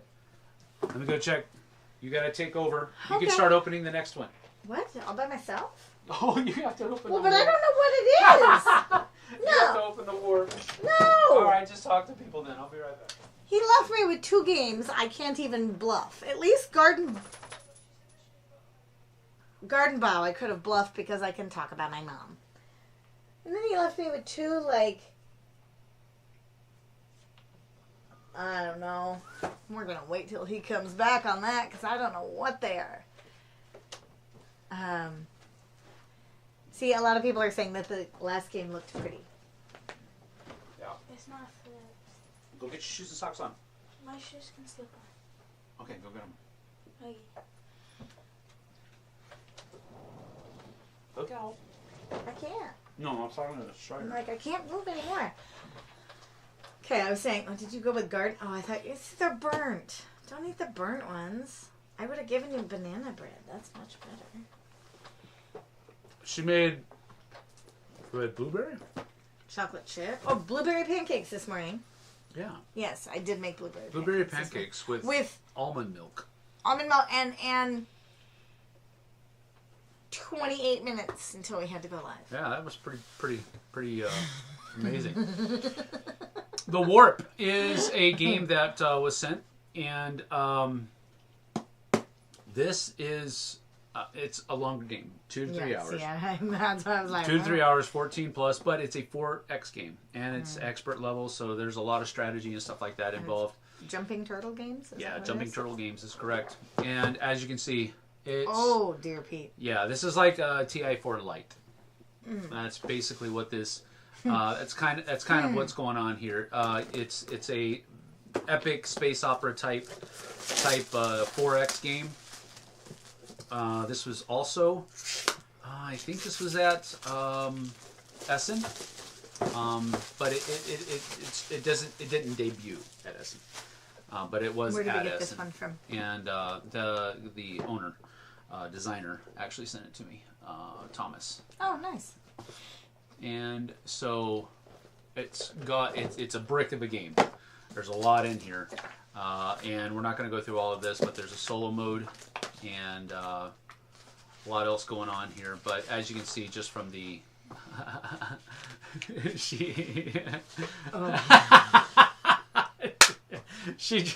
I think she just gave out right there with that picture. I'm not gonna play. That is a setup now. So it's basically, it's a 4X space opera type game. There's a lot going on. So this is definitely not a Jessie game, and I get that. Definitely not. I think that's something you and JT should play. Yeah, this might... I don't know that JT would like this kind of game. He does tend to enjoy dudes on a map type games, but I don't know if this would be down his path or not. But the... Well, you need to find somebody to play with this. It's not going to be me. Come on, honey. Yes, honey. Whatever you would like. Stop, that tickles. But, big, huge tiles. Pretty cool artwork on here as well. So it's a lot of cool stuff going on. This popped right out, so it was well done as far as at the factory having those things popped out. This one fell right out as well.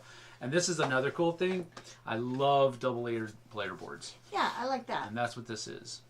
So really nice because everything you're going to be sitting on here will just pop right into place and stay there. So that's really cool with all of these 3 different things. I do like that. Player boards.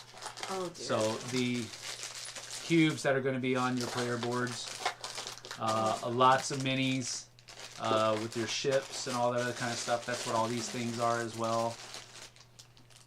So they're just really neat. I like all of this stuff. I like this kind of stuff. I love this concept of a game. They're just hard to get to the table, but this one's only 2 to 3 hours, not 6 to 8. So I like stuff like this. It's cool. I love it. Ooh. I like gems. Little gems. And lots of cards. Lots of cards in here. So we're going to be getting to this to the table soon-ish. Again, it's just one of those things where it's hard to... I'm going to double check in just a second. It's hard to get these things to the table sometimes, but I'm going to do the best I can. Yeah, I think you gotta go. Yep. All right, so we'll put this over here like this, and then... can you at least cut the plastic on the other one while I'm done? Yeah. Here's the knife. Oh my gosh. Don't hurt yourself. I know. Okay, let it be known that Sam left me in a room with a knife and told me to use the knife. I can't read as well upside down as he does. The Unseen, You Have Been Chosen. A story-driven tabletop adventure about fighting your true enemy in the heavenly realms by Pure Crimson Games. Oh dear. Oh, this is a box filled with miniatures. Look at this. There's like, okay. 1 to 6 people, 13 plus, 1 hour plus per chapter. I need shorter games. I'm a preschool teacher. My attention span's kind of little. But this... this is why I use a grapefruit knife only, because I won't cut myself. I got you, baby. Here you go. You got me? I'm ready right here for you. I have to perform surgery real quick. What happened? Oh, it just snaps back on. Good old Bjorn. Bjorn's arm just isn't what it used to be. Oh, it is Saturday. We could go in and see if she could fix it. I bet she's there. Nah, I mean, I don't think it's a fixie thing because I think they just snap on. Right. And I think this one just got a little loose. Like, see, right there. So I can fix it. It'll just have to be a permanent fix. And his arm won't.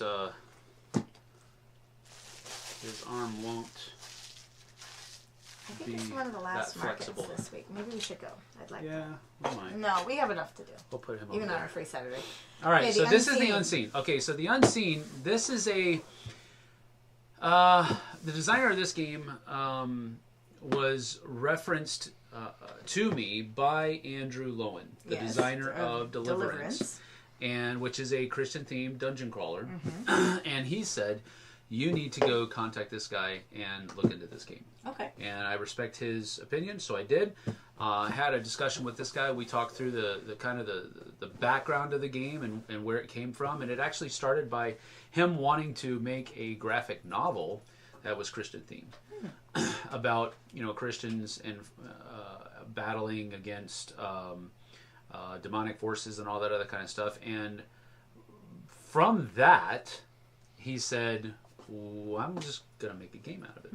And so that's pretty much what he's done here. And so this is another kind of Christian dungeon crawler. It's from Pure Crimson Games. And you are from a little bit of it's more of a comic booky type feel, though. You know, with superpowers and that type of stuff. I do love story driven. Yeah. Like, look at that. It has chapters and stories. Yeah. I do love that. So, and wow, this insert is pretty interesting. I don't know why it's not coming apart though. Where's the knife? I need the knife.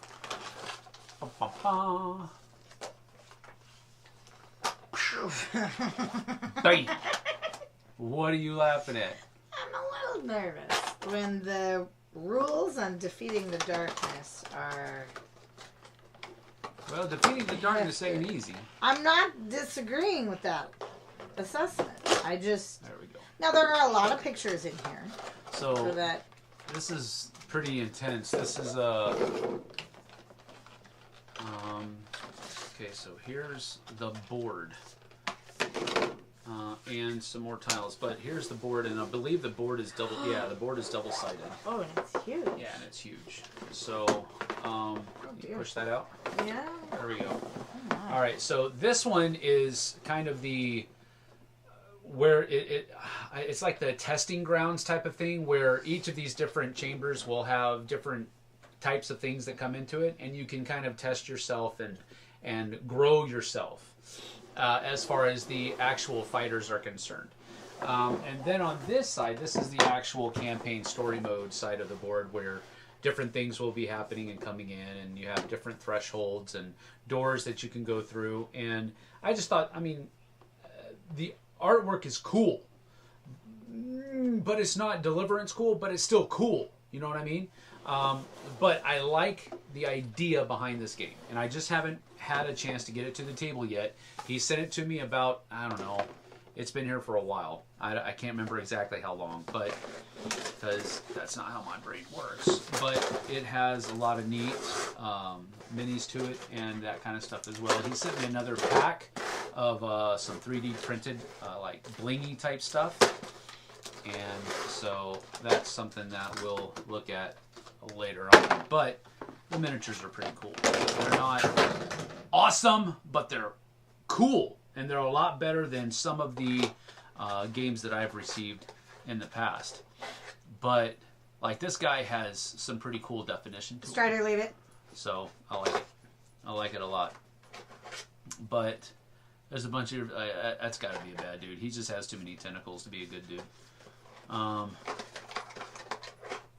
Too many Cthulhu-esque tentacles, let's put it that way. He's over there, he's fine. But these are just, these are really good. Cool. Really these are cool. Nice miniatures. Yeah. They really are. They're, I mean, they're a little two-dimensional because it's, you know, Strider. A mold here, but they still have some pretty cool dynamic movement to them. So this is a neat game, and again, it's kind of like a, you know, oh, there's an action token that came out. I'll put that right there. But I'm looking forward to giving this one a try. It was recommended by a person I really respect. So that is, oh, where's the top? I put the top over here. I'm such a dork. The Unseen. There we go. The Unseen from Pure Crimson Games. So that is our final unboxing for the day. Wow, got a lot of stuff over here. I'm going to have to do some cleaning up before we do anything. Hank, you're working today. I'll just do some cleanup. It'll be fine. It'll be fine. So let's see, who we got here. Like the inserts, bad inserts, such a downer. That was for, I think, Crypted Cafe. Very pretty game. That was for Gartenbau. You got this, Jessie. I support the mutiny. Wait a minute. I don't want to mute. We just watched Pirates of the Caribbean last night. We did. How dare you, mutinous cur? What? You want to come say hi? Want to come say hi? Yes. Because my brother got to say hi, so I should get to say hi too. That's Strider's voice, by the way. Yeah, Max's voice is much more pretentious. Yeah, well, it's because he's a cat. The vet that we used to go to in town had it on their billboard once. Oh, that's the spot. That's the spot, Papa. Oh, that's the spot right there. Yes, I know. Dogs have owners. Cats have staff. That's how the veterinarian put it. So, yeah. He's our big puppy. He's our puppers. Yes. He's 18 months old. He's a purebred chocolate lab. And he's the size of a Great Dane, basically. Everybody we ever take him to, every place we take him to, everybody's like, "Are you sure he's a Labrador? Purebred? He's a Labrador? Because he just doesn't look like it. He's too a big boy. He's too tall. Yes. Oh, gosh. My goodness, my man. What are you doing? Yeah, if I could hold him while he stands up, which I can't really, but he's like taller than me when he stands up on his legs. He is. Yeah. He was up on his, he was like fully outstretched the other day, and he was at the top of the door, the front door. Because he was like, let me in! It started raining outside. He hates the rain. He does not like the rain! And he like came back to the door, and he was like paws on the door. Let me in! But yes, he was much taller. Yes, he is a beautiful lab. He's super beautiful. We love the color. And his temperament is awesome. Most of the for time. the most part. You know, there's like a 10% of the time where he's just crazy puppy. But most of the time he's like this right here. I see you. Where he's like, I just love you guys. You guys are great. Thank you for being such great parents. And he's like that a lot. But yes, you're a good boy. Oh, you're gonna. So I think he's gonna lay down. Yeah, he's just gonna lay right down right here. He doesn't actually fit at all. I see you. All right, read your comments. You catch up there. Let's see here. The title would jinx the cardboard? Huh. Unseen. Crap. Sam is back. Delete. Abort! Abort! Oh, I know. You like when your ear gets rubbed. I know. That's what you were growling about and moaning about earlier as you were scratching your ear. I know. Max is like, no, you can't. Oh, you're distracted. I'll go over here. Oh, crap. You're looking at me. Look away. He's on Sam's desk. Max! Looking stop at what he can knock over. Yes, he does this frequently. Nope, we're not going to attack the kitty. Max, down! Yeah, whatever, human. I'll walk over here. I'm not going to get down. I'll walk down one level. Strider sits on my lap. I know, and you he's see like... me on camera? You can't even why see isn't me. brother obeying? He's supposed to obey. I don't understand why he doesn't do that kind of stuff. And so, yeah, you better get down. Oh, kitty, I'll go get you. All right, catch up on your comments. I'm trying. Focus. I am focused on something else. I've never played a 4X game, but really want to. Matthew Kuka says. Well, I mean, here's the thing. 4X games are getting to the point now. A few years ago, it used to be if you wanted to play a 4X game, you had to invest minimum 3 hours. Minimum. And now there's a lot of games that are coming out that are great 4X games. Last Light is one of them by Roy Cannaday, where you can get a 4X game played in a couple hours. And there's a growing trend of 4X games that are just shorter now. So Northgard is another 4X game that plays in a couple hours.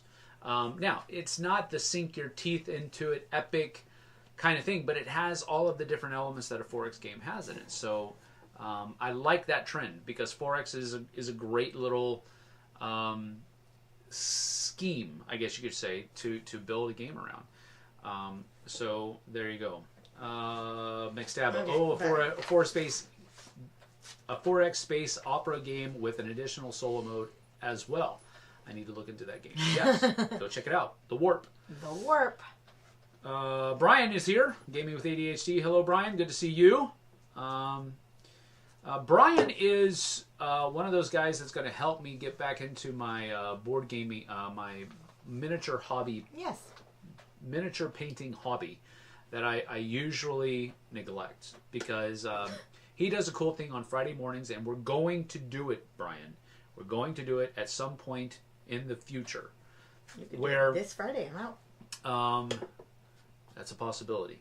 But anyway, where he just paints a miniature and talks with people on Friday mornings. And I think we're gonna work out something where we co-stream it on both of our channels, and that'll help me get back into my miniature painting hobby, and that'll help him continue doing his thing, make it a little bit more where it's like, you know, me and him together. Yeah, so that's something we're going to try to be doing. Unseen looks really cool, Matthew Kuka says. Sniper Gotcha, man, he is such a beautiful lab. Yes, he is. Is he driven by his nose? Unfortunately, yes. He is very much driven by his nose. Case in point, he has his mouth and face up on my counter because that's where the cat was just at. So he's like, well, what was brother looking at? I want to look at that too. And yes, hello, I see you. Let's see here. We have no pets. Wife has just started asking for 2 cats. Why? Why pairs? Why 2 cats? Why don't you ease it in with 1? And then they have somebody to play with during the day. So we should leave Strider in. Just put Max in Strider's kennel with him.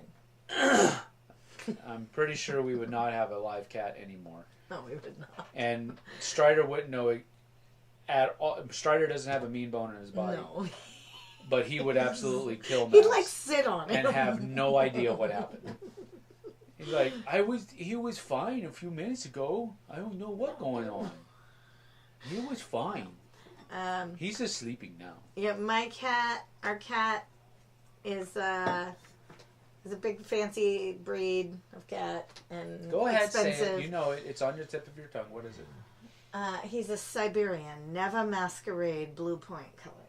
Too many adjectives for a cat. He's hypoallergenic. Oh my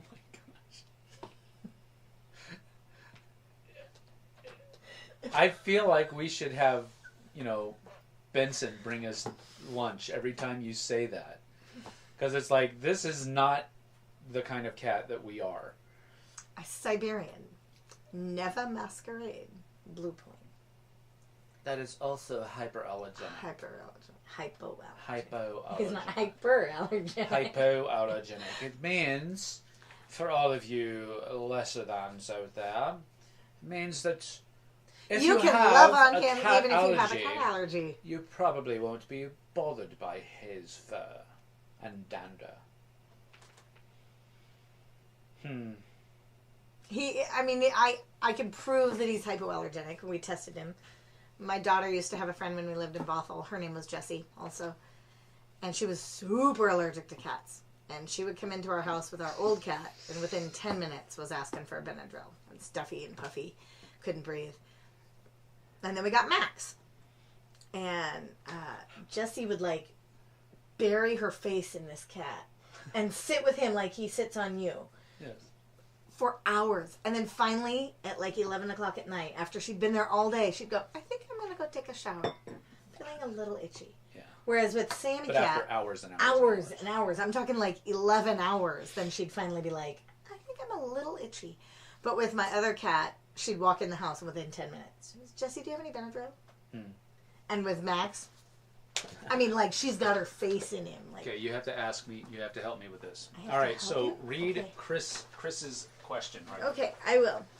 And I'm making a big mess that I'm going to have to clean up, but I think we need to do this. Okay, I think you do. You're going to bring out both. Any recommendations for Christian-themed games for families that aren't trivia games? No! Oh! Crap! I did it. It's my own stupid fault. Okay.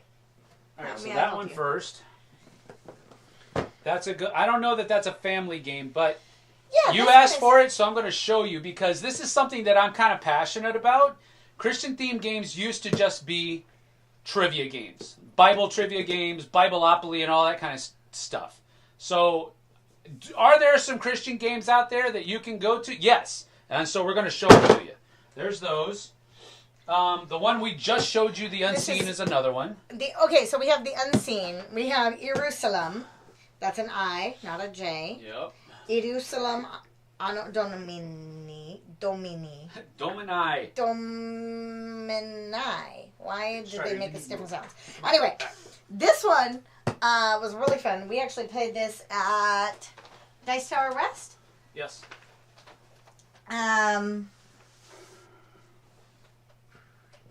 Yeah, that one was fun. Okay, this one I don't know if...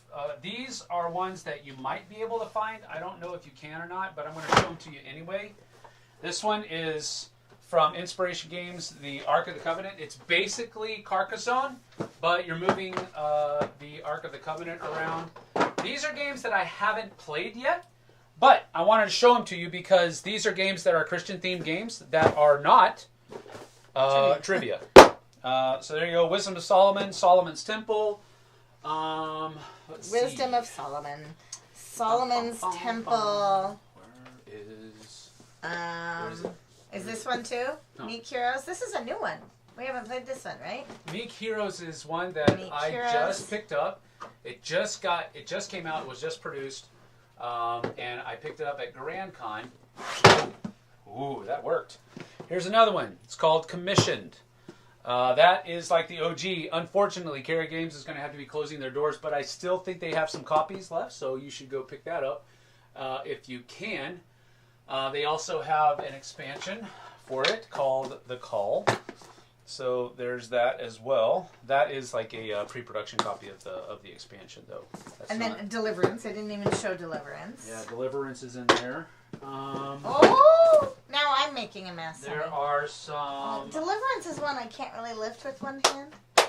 But there's Deliverance.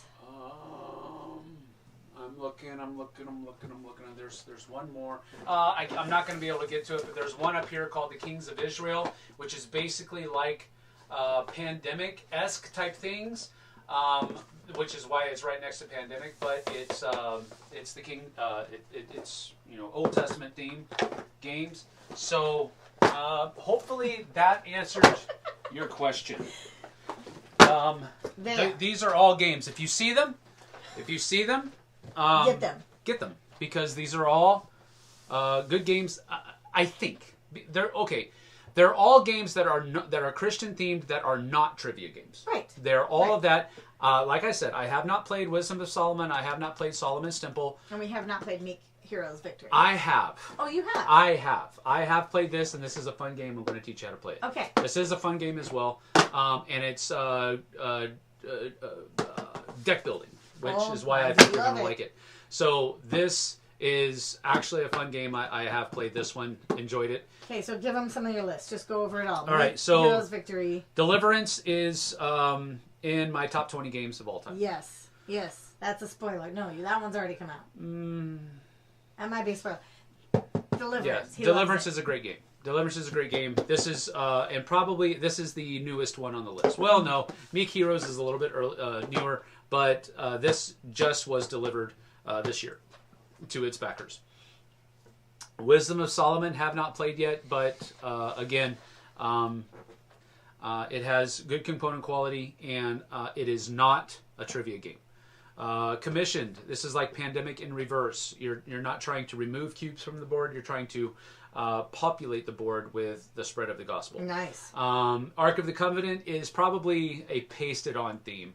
That's the best way I can put it. But you're basically paying Carcassonne, and then you're scoring additional points by moving the Ark of the Covenant around. And for every of your meeples that the Ark passes, you get to score extra points with doing that. It actually says based. Yeah, it's based on the 2001 Game of the Year. Solomon Temple, I haven't played yet. Somebody sent them to me. Somebody sent both of these to me, these two, and that's why I still have them. I haven't played them yet, but I still have them because they were gifts, so I don't keep it. And then Meek Heroes is one that I've played. Victory. The Unseen, the one that we just unboxed, this one right here, that's another Christian-themed game that is not trivia. So to answer your question, we can go ahead and move these. Get them out of your way. To answer your question, yes, there are. Any of these will be right down that alley. And if you have any questions, you can probably email Sam directly. Yep. And I'm pretty sure we might have a few others. I'm feeling like I'm missing something like glaring, but I don't think I am. Ezra and Nehemiah just came out recently. That's been one that I'm super interested in, and that one is more of a super crunchy Euro style game. Oh, Nehemiah, yeah, cool. Oh man, I can't believe I almost forgot. Am I going to be able to get it out? No, I built those yes, shelves. I will. I mean, Vicuña non ole. No, it's not. That's a poop game. Nehemiah from Lukasz Wozniak. This is a great game as well. And this is from Leonardo Games.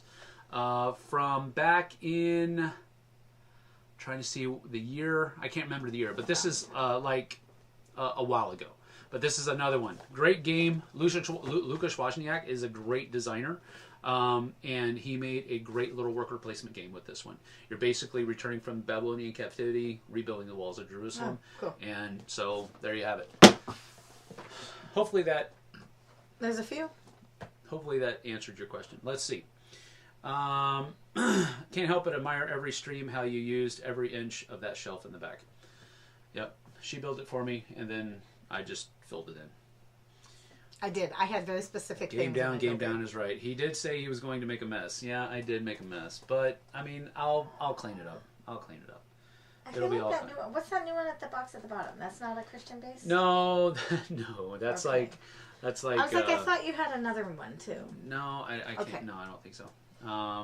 Jerusalem is a great game. We have played it. I really enjoy it. We actually bought that game. Yep, we bought that because we enjoyed it so much. Yep. Sniper Gotcha. I'm trying to get my wife to play some games, but she's picky on it. Has to be non-dark theme and very easy, as the hardest game she has played is Carcassonne. Then do Ark of the Covenant. Well, it is a different person asking the game. Carcassonne is actually, it is not. I mean, it's easy to teach because it's basically just like putting a puzzle together and scoring points as you put that puzzle together. That's all Carcassonne really is. But how you score points is not that easy to wrap your head around. So when you say that it's the hardest game that she's played, that's not a super easy game. It is a gateway game. It is one of the classics, but to really understand the game and really do well, that requires some a next echelon thinking going on there. So that's a good foundation. Carcassonne is a good foundation. If she really enjoys Carcassonne, you have there are a lot of tile laying games out there that are on that same level. So I would start focusing in on the tile laying games. Tile laying games like, Fart Knocker. Cascadia. Cascadia is a great game. They just came out with I was talking with Ruel Gavriola the other day and Derek Funkhauser on here's a little thing. They're revamping. Ruel and Derek Funkhauser from Wise Wizard Games, they used to do the Board Game Spotlight podcast together. Mm-hmm. They're revamping it, and I'm going to be doing it with them. So that's going to be fun. That's awesome. We just recorded our first episode 0, kind of, because it's going to be kind of sponsored by Love Thy Nerd, and we're going to put it up through them. And so we're kind of passing it in front of Bubba's and Fart. I just forgot the other guy's name. The LTN guys. I'll do it that way. And I want to say Mark. I don't think that's right. It starts with an M. That's right. It starts with an M. Anyway, that's how my brain works. I'm just kind of sketchy sometimes. Anyway, we're passing it in front of their eyes first, see what they think, and then hopefully they're going to say, yeah, cool, looks good, keep going. That's super cool. So anyway, that's coming up pretty soon. What was I talking about? You guys got me off kilter with this question. That was a great question. Because it was like, he just jumped up. It was like, oh, let me show you non-trivia Christian themed game. Come on. That's like saying sick him to a hound dog. 2014. There you go. Yes, Glenn. Glenn Just. Good to see you, man. Glenn came in and said this before I showed it. Oh, that's funny. And I didn't see that you said it, but it's 2014. Yes.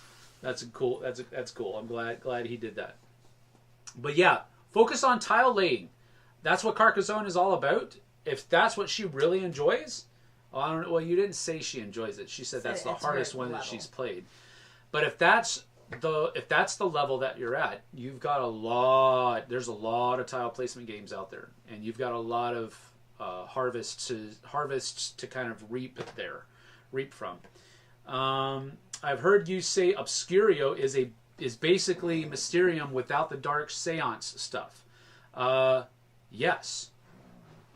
It does have a magical vibe to it, because the person who is the clue giver is basically a magical book that's trying to get the different players to help it escape from this library, to get back out.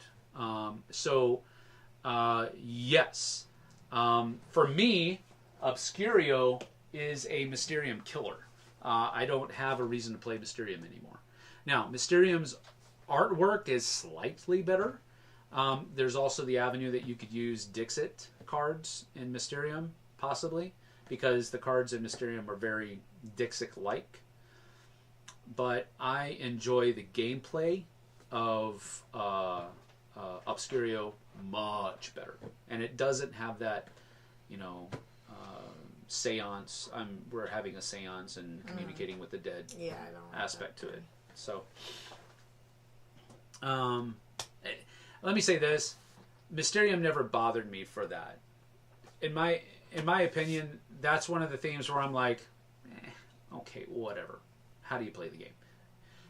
And which is weird because usually I'm very much of a theme person. Mm-hmm. But Mysterium, I was able to go, whatever. How do you play the game? So it never really bothered me. But Obscurio, I was like, I don't have to play Mysterium anymore because I've got Obscurio. Chris Huey, wow, so many Christian themed games. Thanks. Can Deliverance be played with children under 10? Yes, it can be. You will probably have to help them, but it also comes down to your kid, because all kids are different. Their level of comprehension is different, no matter what their ages are. So you could have two 10-year-olds. One 10-year-old will get it. The other one will not be interested. It says 14 plus, but yeah, it's 14 plus. Some 10s will get it. I think if you're sitting there playing the game, I think they'll be able to understand what's going on, because they're basically just using their abilities and rolling some dice every once in a while. There aren't any dark themes in it, so I think the theme is it's pretty. It's dark in that you are battling demons. You are battling, but you're angels of light, battling demons. So. Let's see here. Congrats, Jacob Nasrallah. Hi, Jacob. Why does he say congrats? I don't know. I don't know. Okay, maybe he'll explain it. Anyway, Cacao is a nice tile placement game. There you go. Lanterns is good tiling. There you go. Those are good suggestions. Yeah, there's a whole bunch of tile laying games out there. So.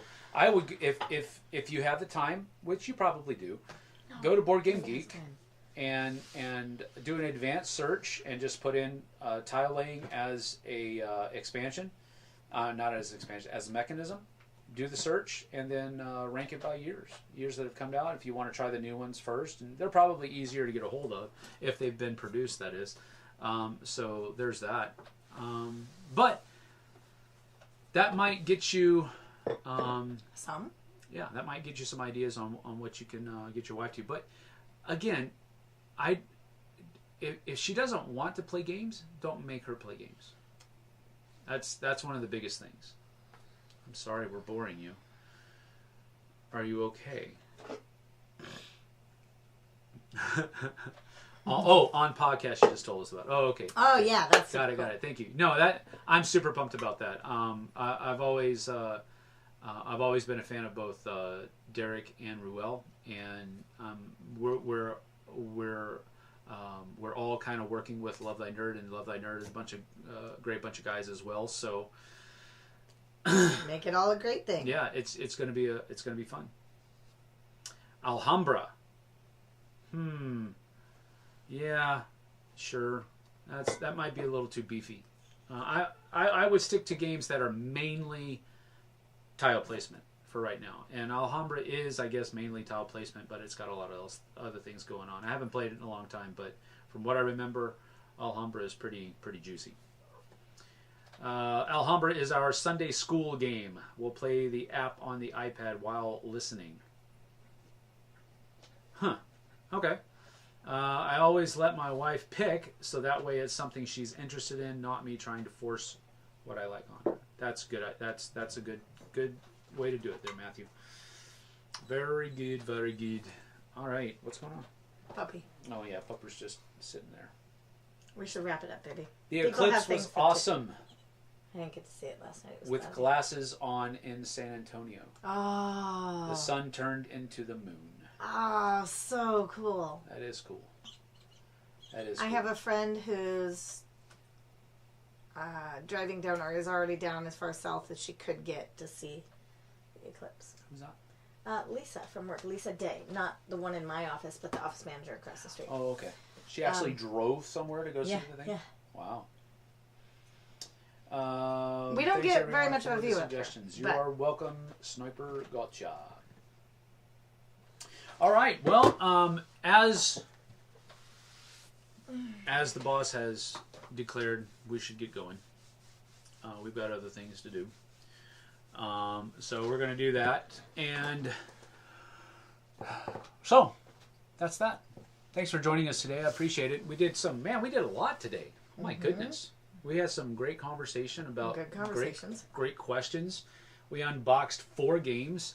Talked about 1, 2, 3, 4, 5, 6, 7, 8, 9 others, trick shot included. Did a giveaway. Gave away a game. Man, this was fun. We should do it again next week. I think we probably will. No. Can we do it next week? You'll be back in town. I'm back. Okay. You'll be back in town. We might have to do it earlier. No, I don't think we have. I mean, Saturday afternoon. Oh, because we're driving to Yakima. Yeah. And you're probably not going to be able to drive me to Yakima. No. You get to drive with your parents to Yakima. Okay. Woo!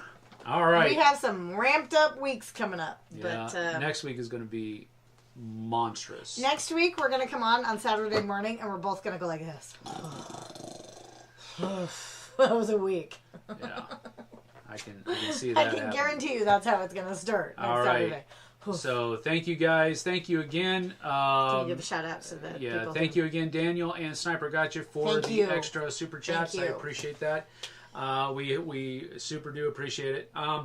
We will be. I got to find time to do this. We will be setting up paid memberships. We will not be having exclusive content, but I'll set up a tip jar or something like that. I know Brian's talked about that, how he does it on his channel. Maybe a Patreon. I don't know. We are going to start doing something so that we can give you guys a way to support the channel. There will also be the possibility of merch in the very near future, but we're going to start with very limited quantities at the beginning, and then build upon that later on as far as T-shirts are concerned. And we'll have some stickers at Calgary, and probably packs unplugged to hand out as well. So that's that. Thank you for joining us. We appreciate it. It's been a great time. Hope you guys enjoyed it as well. We'll see you guys and gals on the flip side. Bye. Take care.